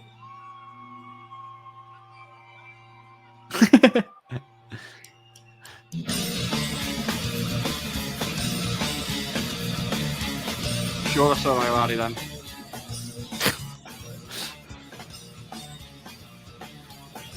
I mean, he is there, so you know, it's not like that much of a thing for you to see him. But I'm confident that you do see him in this. Wish he was. Maybe we'll have to deal with his brother-in-law then.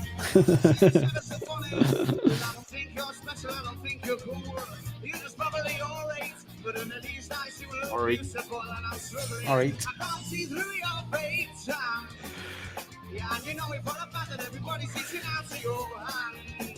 That could be Iowadi there if his arms folded.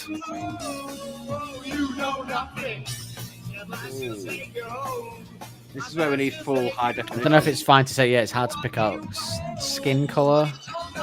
Is that bad to say? No, under the lights and stuff like that. Yeah. You probably couldn't see for the lights, but Rich Iowadi was staring straight at you. I think Alex had a proper look into the camera then as well. It's like, oh, the camera. Fourth wall.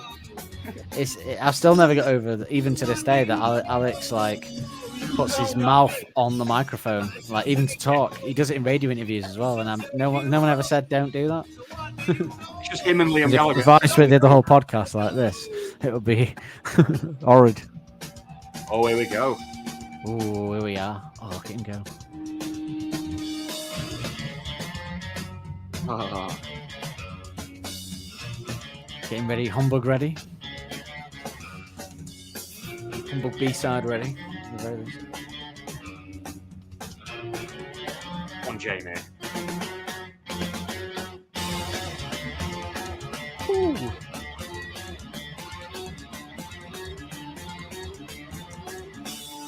Hello, you. There's a beer on the drum riser there. In a pot glass. Supposed to be providing some kind of insight into the gig and stuff as we watch it, and you're looking for Rich Iowadi and pointing out where the beer cans are. and I'm just making orgasm noises every time Helders comes on the screen. Our idea of a watch along is just us watching it like we would together anyway.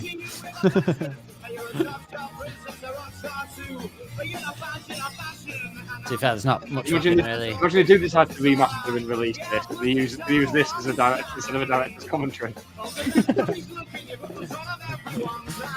We've waited 15 years for it to be remastered in HD, and this is what you Forward by Nick Lee and Dan Holt.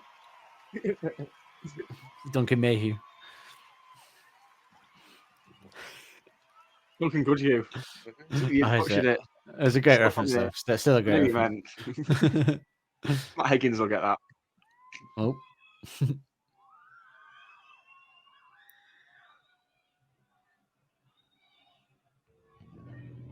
Little book of sex tips. Forward by Duncan Goodhue. I'm in two minds whether to send me jumper off, I'm honest. We're on a differame tour now, I believe, aren't we? I never would have left it on this long, though. I don't know what's going on. Difframe 2R, is it next? I think so, yeah. Brought something up about. I don't know. Got the Gretsch. He gets the Gretsch out for Difframe 2R, I'm sure he does. A couple more with it, and then we'll and if you were there, beware. And if you it can't be already if you were there, beware. Where are we on there? What's that, Berlin? I love you hear Helders piss himself immediately at that. Yeah, exactly. We've got a problem with it.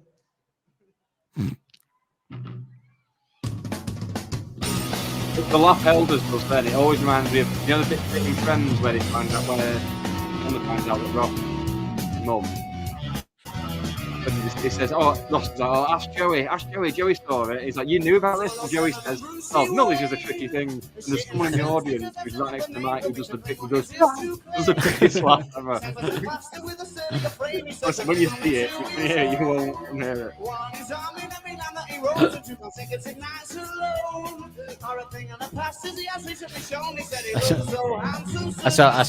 Speaking of that, I saw someone on Joe Rogan or some American comedian, and the thing was calls out chat shows in America like Jimmy Fallon and stuff, and he was like, they tell the audience when to laugh, they get them onto buzz, yeah, welcome to TV, fucking hell, what revelations, it's all orchestrated to make an entertaining program. Ooh, you've really shown me the wheels within the wheels there.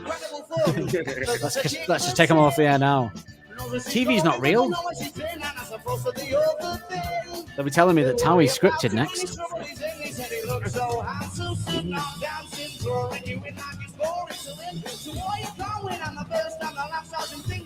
Never be more. It's a nice guitar, that, isn't it? Lovely, isn't it? Probably my dream guitar. That. Drummers never have multiple. Imagine if a drummer had multiple drum kits for a gig like guitarists have, and they just you had to wait 10 minutes while they set up.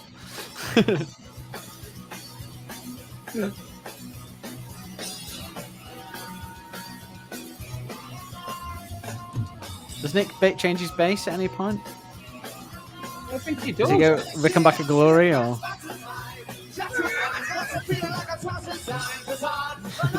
Gentle Comedy number 2.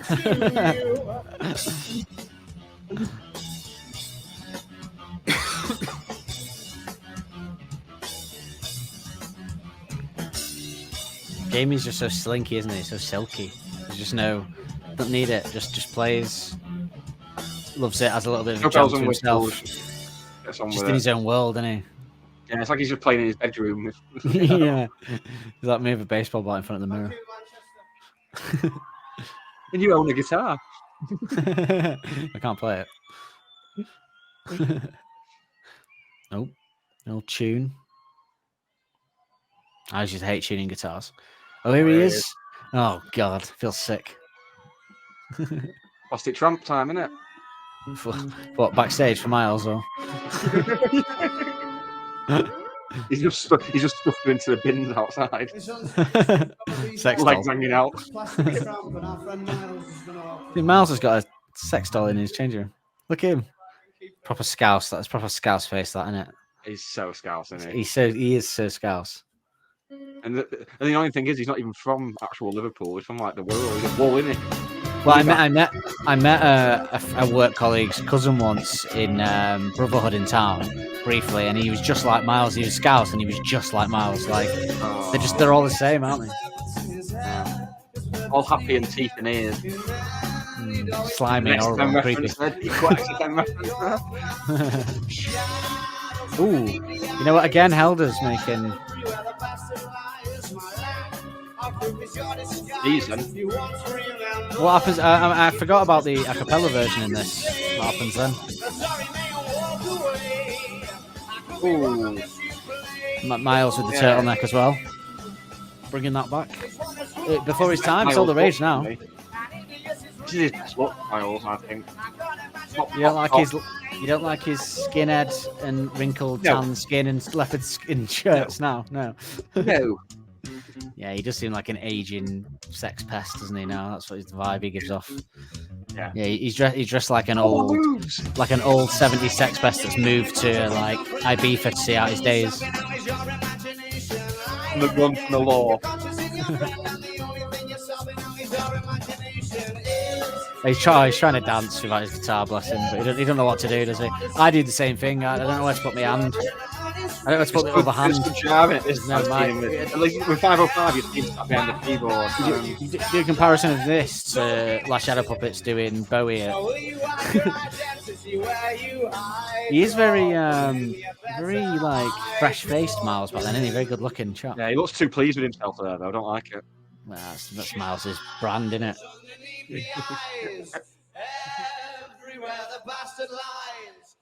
I really, if it wasn't for the fact that Alex loves him, I really wouldn't have any time for him. I don't think. No, we only joke. We don't mind him that much. Yeah. Although our jokes have sort of seeped into reality recently, and they were based on reality anyway. Actually, ooh, that's good. He's going for it with his Telecaster. Another nice guitar. It was in Man City colours, but can't have it on. He's a good Telecaster, though. You know which football team Miles Kane support? Is it Liverpool based now? Everton. What? Everton. Manchester United. That's sacrilege for a Scouser as well. He's not a Scouser. Wirral, innit? Still, he's closer to Manchester than most Man United fans, so. That's true. Oh yeah, he's a typical. I can imagine him hanging out with Andy Goldstein. He's a typical like non-Manc United fan. Isn't he? Yeah, like Andy Goldstein's like the epitome of non-Manchester United fans, isn't he? Like from London, but loves the sort of Manchester scene. Do you know what I mean? They're the worst ones. The Mancs that aren't from Manchester are the worst Mancs. Yeah, Super hands from Wish, as we call Andy Goldstein. Should we have a look and see how many times Miles Kane has been on Soccer AM? Oh, he's definitely been on it. He's definitely done the bins, hasn't he? No, I'd imagine he's shit at football. Don't know. Probably exclusively referees at women's football. And comes in the changing rooms halfway through and pretends he was looking for the toilet.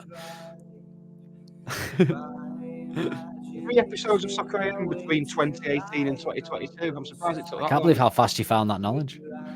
Yeah, well, he wasn't really. Yeah, to be fair, it did have dwindling viewing figures even then when he was now. So. Oh, yeah. Oh, it died like 2006. It died then, really. It's been on for those 15 years.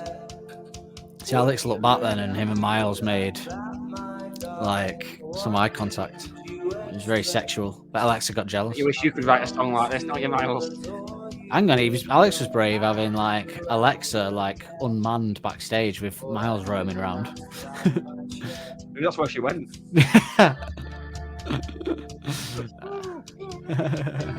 She's in the dressing room now.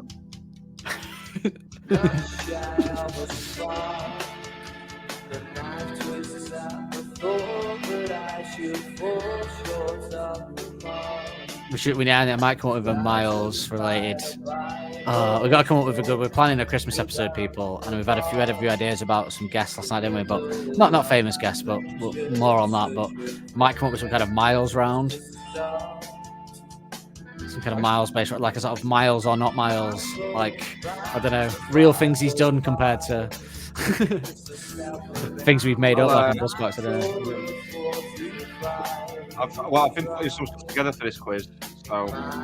Oh, not a quiz. I just mean like for comedy segments. Oh, no, I've got some Miles stuff for the quiz as well.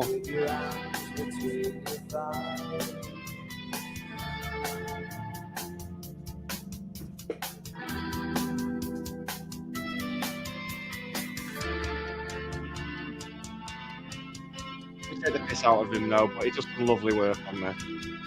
He is excellent, to be fair, on this. Shirt pillow in there. But Matt didn't even dream at this point that he'd one day have his own clothing line. Well, if I just paid $23.99? Oh, $2. Okay. Sorry.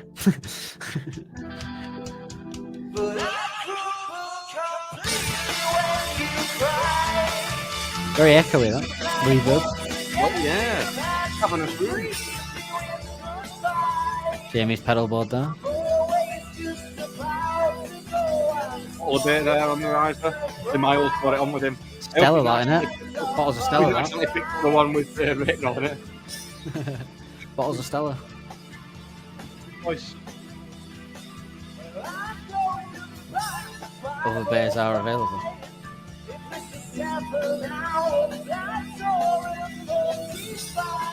Feels weird that they're not ending with 505, doesn't it? Odd, innit?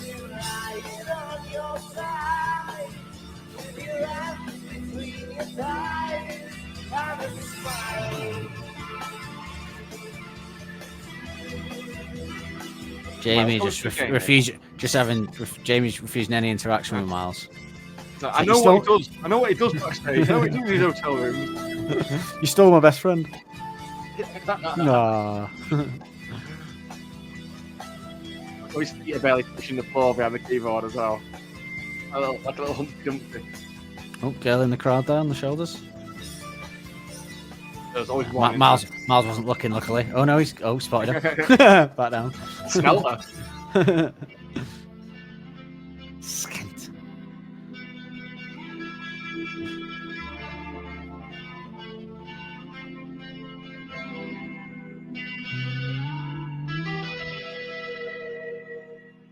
Perfect.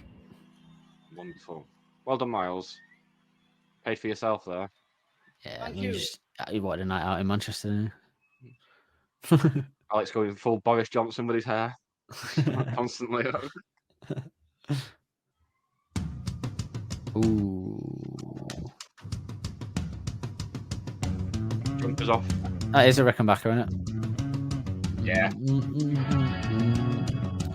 Rickenbacker is a bass guitar, for anyone wondered. I don't think they were. You never know, Nick. Might as well talk about the music at least once during this. True. I do love that. The drumming of... Although one of my... one of my favourite sort of Helder's drummings in a similar position is actually on Humbug. There's a drumming segment on Humbug, not Pretty Visitors, which is immense. Ooh. So we'll look forward to that. And it's early days as well. Early days. You know. Oh, I might have to listen to Humbug tomorrow now and have a look.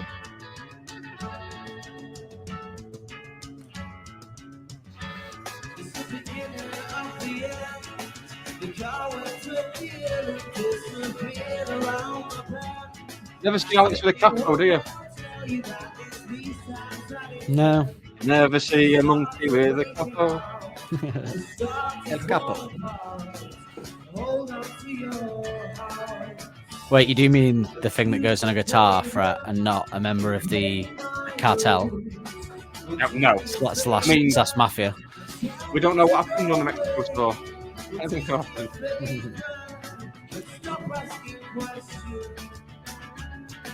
Ooh, yeah. Okay, I'll just go. I mean, if the drumming came first on this one, then you knew you had a song, didn't you? Oh yeah. Oh. Just have a little break, Elders. You have a rest, mate. There you go. Oh, did a little review from the afternoon S then, didn't he? With the back in the light, head back in the light video.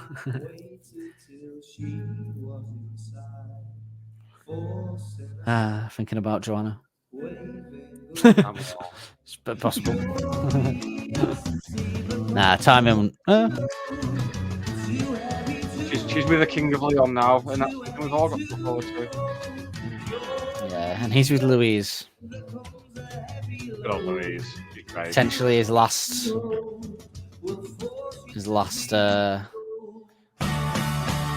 lady of the night. Lady of the night. That's not nice. Lady. That's not the phrase you want to be using. No, it's not the phrase. No, I forgot what the phrase was. Miles is gone.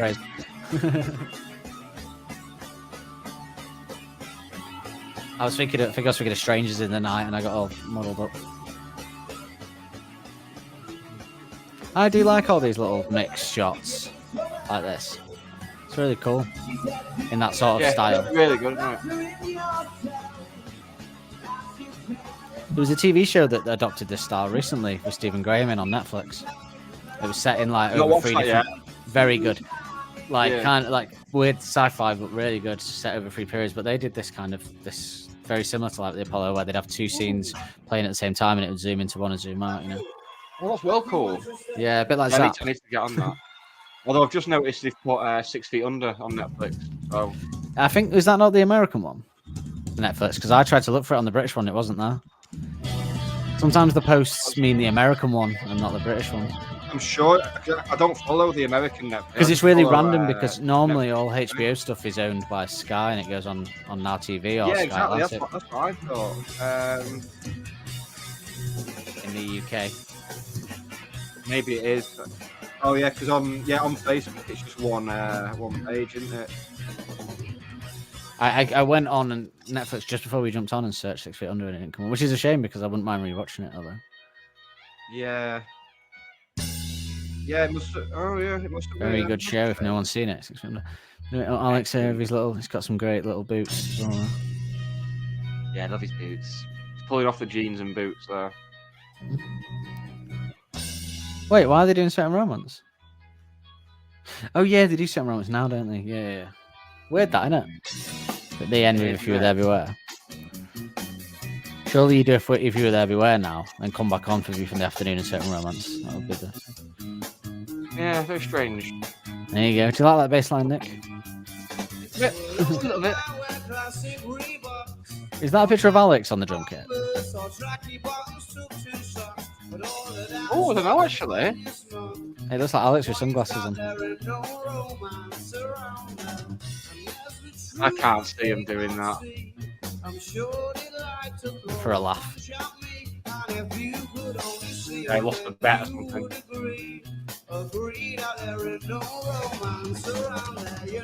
You know. I always like the bit before the solo where Jamie and Alex have a little like emotion. It's an emotional moment because this is like the last time this song would be a regular, you know? Yeah. Although actually, looking at the set list, is it in the set list that you read before for the second? Oh no, yeah, so I can see what I was talking about. I can't remember if it was on Humbug or not. I don't know. I don't think it was much. I'm sure it wasn't. I think so. And that's when they started. 505 became the big closer. Then I think. Yeah. A couple of cans.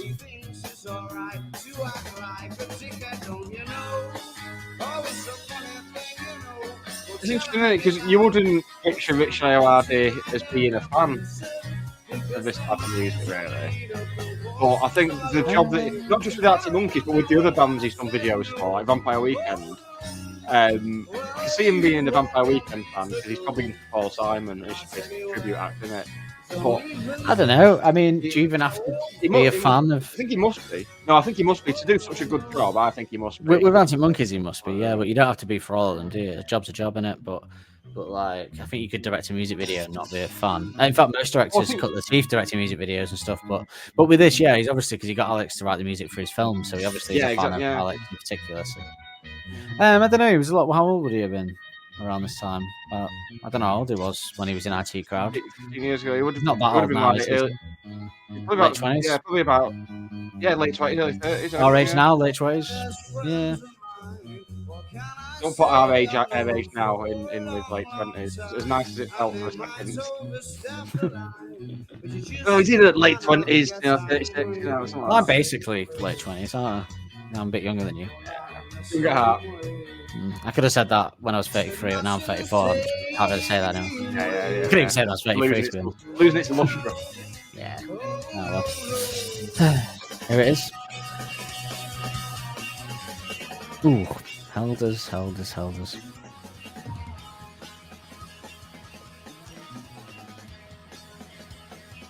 you ever think Nick feels a bit like awkward at first singing first album stuff? Oh, yeah. People always forget that when they bang on about I'm not playing the first album, that one of the members didn't write that album. Yeah. Oh, I love these. Cricket Club?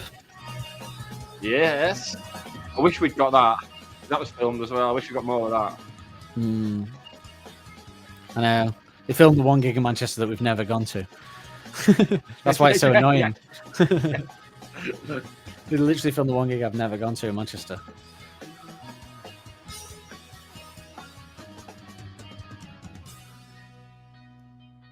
I think that last shot was in America.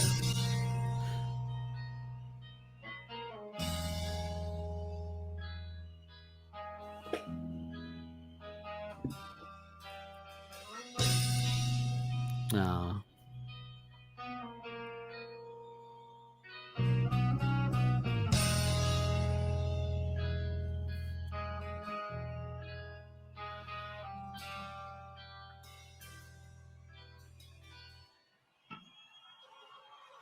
I love Jamie's stomp hair. So dramatic. What was he even changing the pedal to for that bit? Like what? Just clean. Necessary. Oh, here he is, that fella.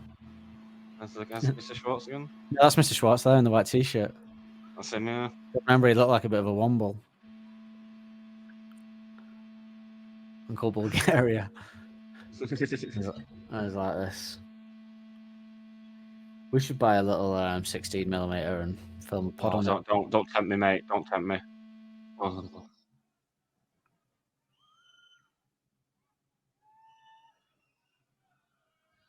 Could you stand a couple more? I think we could, Alex.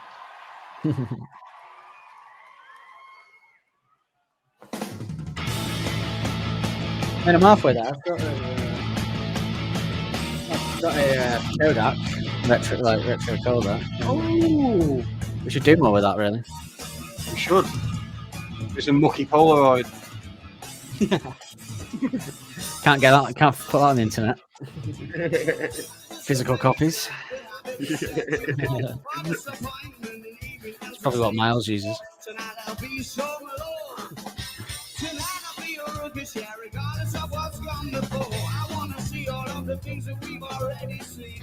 Larry girls around the window of the limousine was a spicy dress, and they're all looking quite full on in funny ears and devil arms.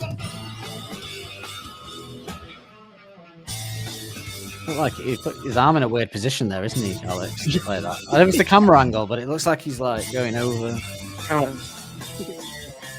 Anticipation as a habit to set you up for disappointment and even entertainment.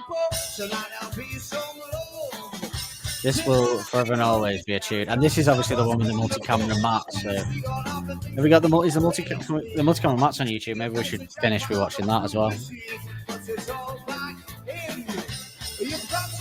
It's definitely on there because I've watched it many a night. Hands off.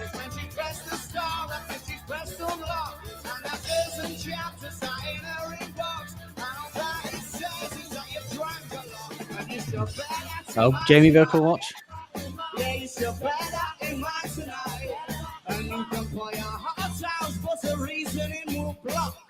Come on, Jamie.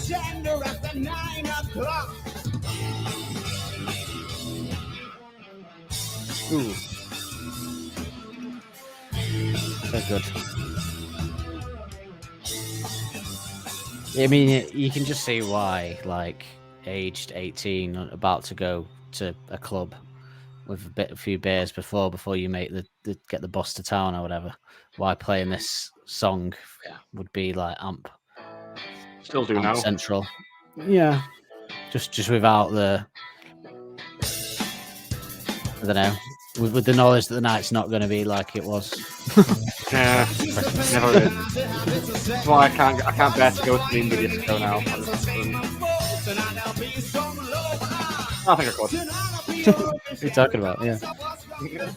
I do, but you just go somewhere like Fab Cafe where you can have a civilized drink in your mid-30s but still get the indie disco as well. Best of both worlds.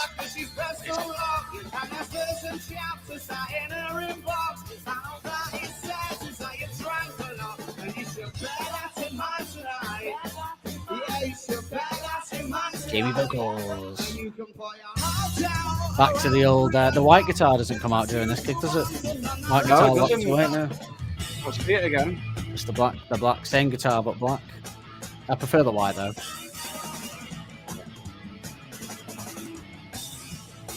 He probably played the white solidly for about 3 years though.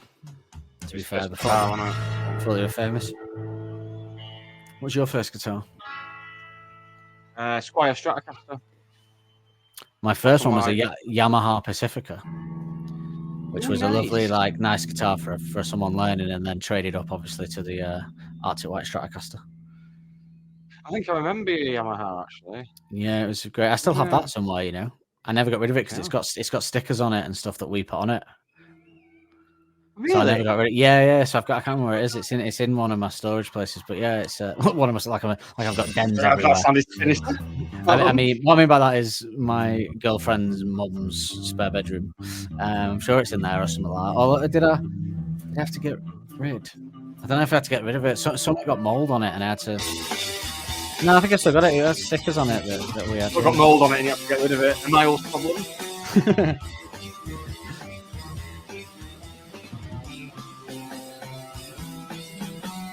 Oh, that's a nice guitar, isn't it? Yeah. 3 guitars in this. Our favourite song of this era? Yes, very much so. Collectively. I wonder when we'll get. Do you think the favourite song when it'll diverge? Oh, actually, it might be Humbug, mightn't it? So we both had the same favourite song. But... Yeah. Although Fire and the Flood is creeping up there for me at the moment. Ooh, we've got some interesting chat on that when it comes. I can tell you that. Oh, that's a yeah, I like that guitar. Here's how this hip hop moment. Here it comes. My favourite bit.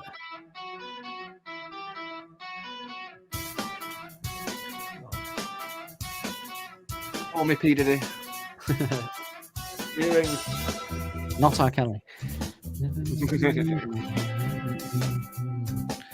Oh yeah. God, it must be knackering being a drummer, mustn't it? I know you get the adrenaline, but well, he's a young pup here, isn't he? It makes me wonder how the drummers of like the 60s and 70s, well the 70s in particular, could do it with all like the drugs and drinks and stuff like that, and smoking. Like, videos, I've watched like live videos of the Who, and there's points where it looks like Keith Moon's just going to die behind now. We did. Dancing away, like. Eventually. That's why Pete Townsend's deaf, you know. Keith Moon used to always put a bomb in his drum kit. Basically, over the years, like, Pete Townsend lost his hearing. He didn't lose his life, though, so some might say that's a shame. Live long enough.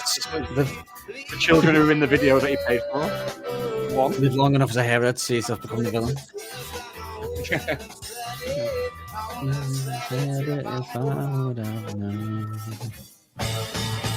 Here we go.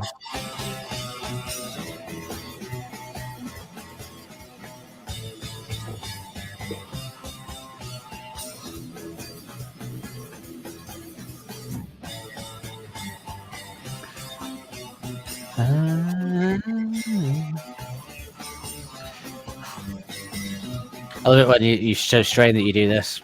What hell does he's going?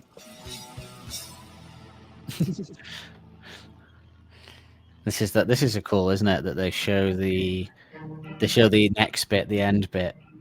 Yeah. In this bit, that's a really cool idea. I like that. If I'd have had my way on this tour and the gig, they would have been doing Only Ones Who Know right now in this little interlude. Oh god, yeah, of course. Yeah, dream set list. A few episodes back, check it out. Yeah, this is really cool. Although Alex does something in a minute here that I hate. I hate that. That knocks me sick. Yes. Yeah. I hate people throwing the guitar on the floor. It's just like that beautiful creation that someone's crafted, and you just smashing it about the place. It really. When I went to see Pete Doherty in the Puta Madres at the Albert Hall in Manchester, and when he finished, he picked up his electric. His wife was on the keyboard, and he basically throws it like over his wife's head with a loadie. He catches it every time, and I'm just like, oh man, this is a killer. Yes, that guitar live. See, this is what the tracking shot is for. Bits like this, out the whole band. Worth it just for that. Yes. You must have designed the lights to have that effect as well, like.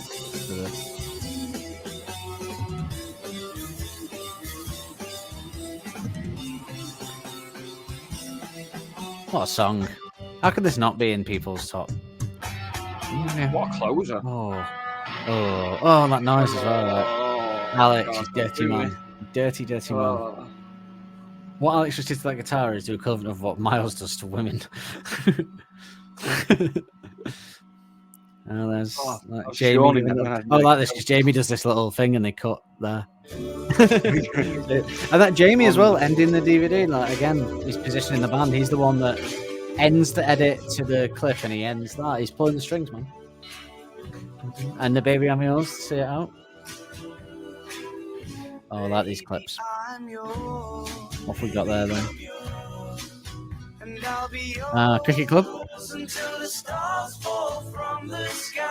Zach Nicholson was a camera operator. Do you think he's any relation? Nah. Jobs for the boys.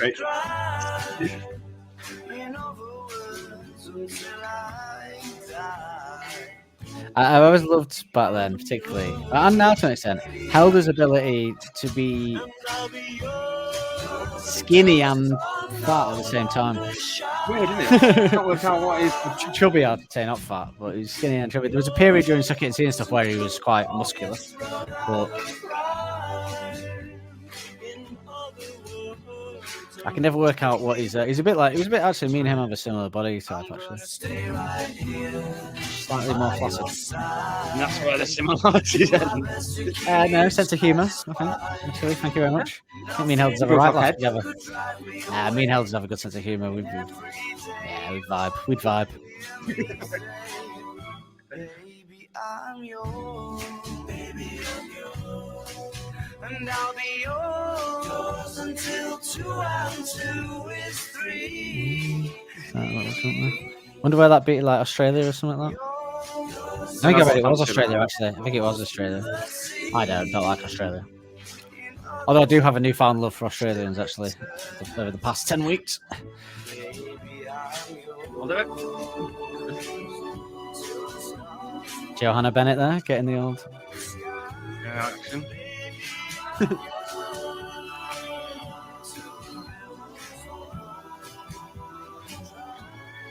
love this as well, like showing all the road crew. Roadie boys. Nice sign. Live at the Apollo. I mean, cricket club. Me and you in the crowd there, young pups. Well, there's Alexa dancing. She's loving it. Yeah, I bet she was. I was. What films? The one fucking gig we didn't go to. Outrageous. Still writing and recording music. Arctic Monkeys, ladies and gentlemen. I wonder how long it'll be for, like, what, about another 20 years? Miles will be on the lineup on Buzzcocks. Yeah, as well as a police lineup. Are we going to do Multicam Matt or Balaclava or something? Let's see it out with Multicam Matt. And then we'll. Have you not got it?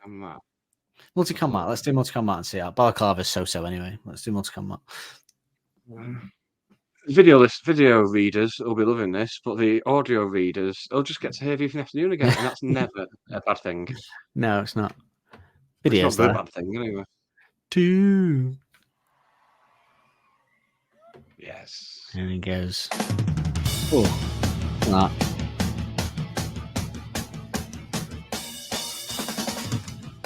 It's your moment, Matt. It's your moment. I mean, this is superb.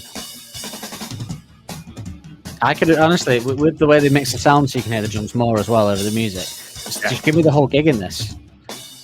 I love that. Stop it, Elders. I think I just remember once showing my girlfriend this, and then, like, at one point she looked at her phone, so I paused it and went, "No, come on, watch it." That's why I'm not going to show anyone an Arctic Monkeys video. By the way, we'll get the Is that a note? Read it out.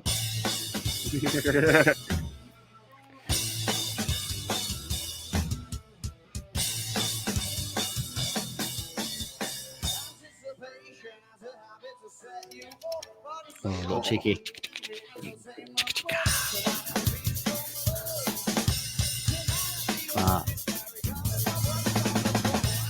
I mean, this he claims it's before he kind of started going for it as well. Yeah.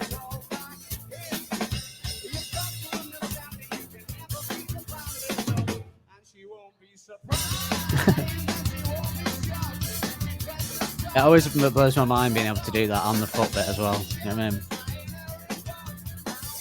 Yeah.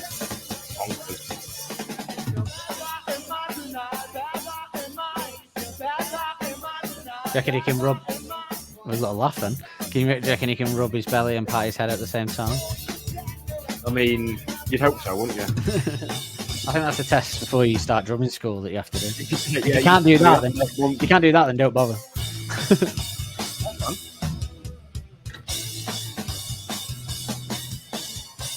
It just looks on the stream. It just looks like I'm having a wank and patting my head. Oh, you're not?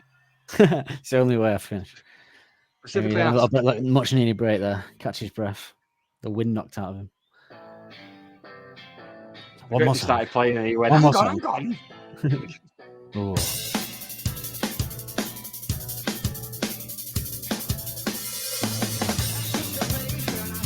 Has he ever made a mistake as well? Or would you know, actually, I suppose, with a drummer? Would you really know? Unless they lost time in. I don't think you'd know, would you? don't think there's a time he's lost time. There's been times where he's thrown his drumsticks in the air and lost them. Oh yeah, but that's potluck every time, isn't it? Really. He just waits for someone to pick him up. He doesn't like grab himself another set. He's like, Alex, you just. Yeah, you normally have like a few at your side, don't you? And...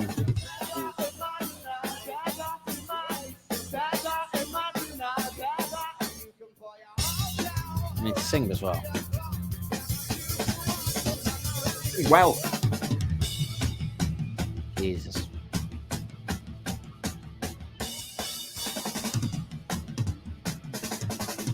Oh, that is insane.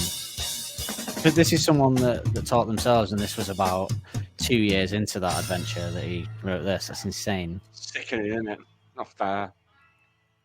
Well, he worked hard and was good at something. That's the secret, Nick.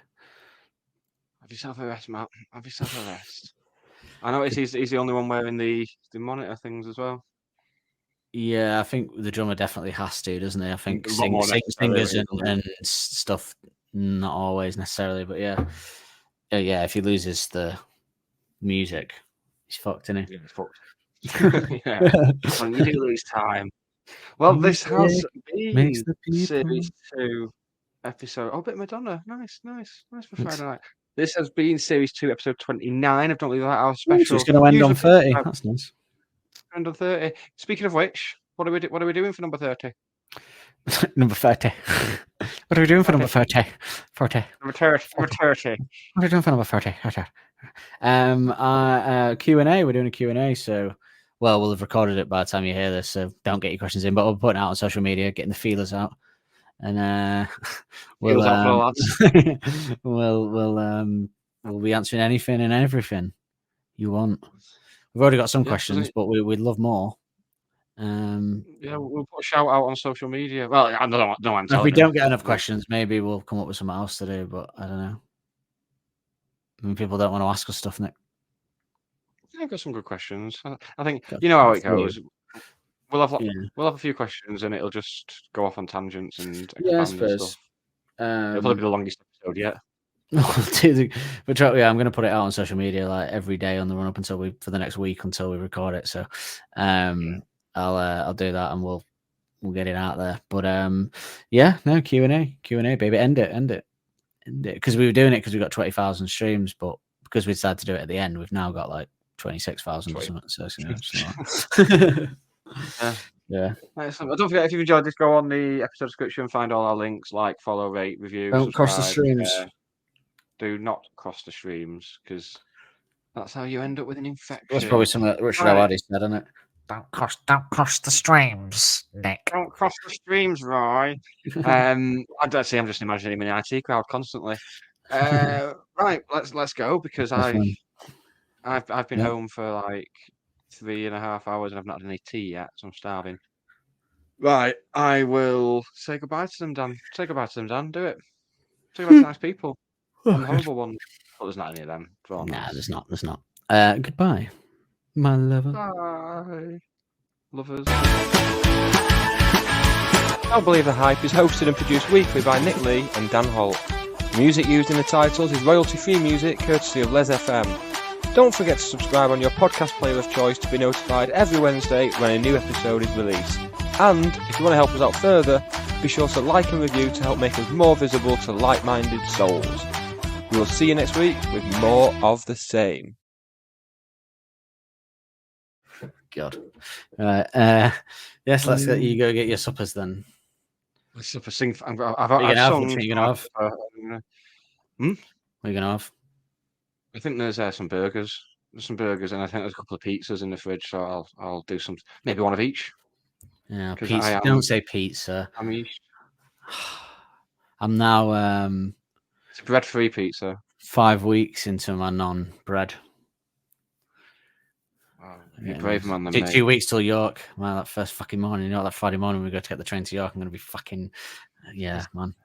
Fucking everything. 17 bacon sandwiches, please. Yeah, honestly, I can't wait. So pizza's the hardest bit. Pizza's been the hardest bit. Everything else is fine. I can give up bread, easy, and pastry. But pizza's my whole thing. It's my whole identity. I couldn't live without pizza. Genuinely couldn't. Just kill me. Oh, you'll do it, man. I'm proud of you. proud of you. No, Right, I will do say it. goodbye. You don't have to be. It's not like I was addicted to heroin and this is like my 5th week without any like sober and I got my chip or anything. It is just giving up bread, but it is hard. It's time, yeah. It's time for the heroin. It's time for you to develop a smack addiction. My entire Facebook algorithm now is just reels of pizza and if people making different pizzas because I've watched that many videos of it. Just constantly sending my girlfriend pizzas going, oh, can we get a pizza like this one? We can have bread again. Delicious. Oh, God. Right, say goodbye to the nice subscribers, Dan. Goodbye. We'll see you next week for more subscriber chat and a Q and A, or a Q&A, as they call it. We need to do, for the last episode of the series, we need to do a big finish. We should intersperse it with footage of us, like they do with certain romance and that. Yeah, no, we did. I did that. I remember I did that for the end of series 1, didn't I? Yeah. Did I do that actually? In the end? No. I planned to do it. No. I swear I did with these. I have to go back one. I swear I did something. Series 1's dead to me now. We released it into the world and it's dead. I intended to. Maybe I ran out of time. We'll have a bit of time. Well, I've only got a week, 2 weeks to do it. No, we could do, yeah. Why not? Why not? Cool. Why we'll not? have a little bit I'm getting delirious. at Christmas as well. Yeah, I'm going. Why not? I've been out of the house for about 16 hours since I got up. A man without a home is a man without a place in the world, isn't it? Nah, he's got a place. It's just under a bridge or an underpass somewhere. Unless he's a plastic tramp, in which case he'll get. Let's go. Going insane. Nearly midnight, and this is what happens, right? Open up early.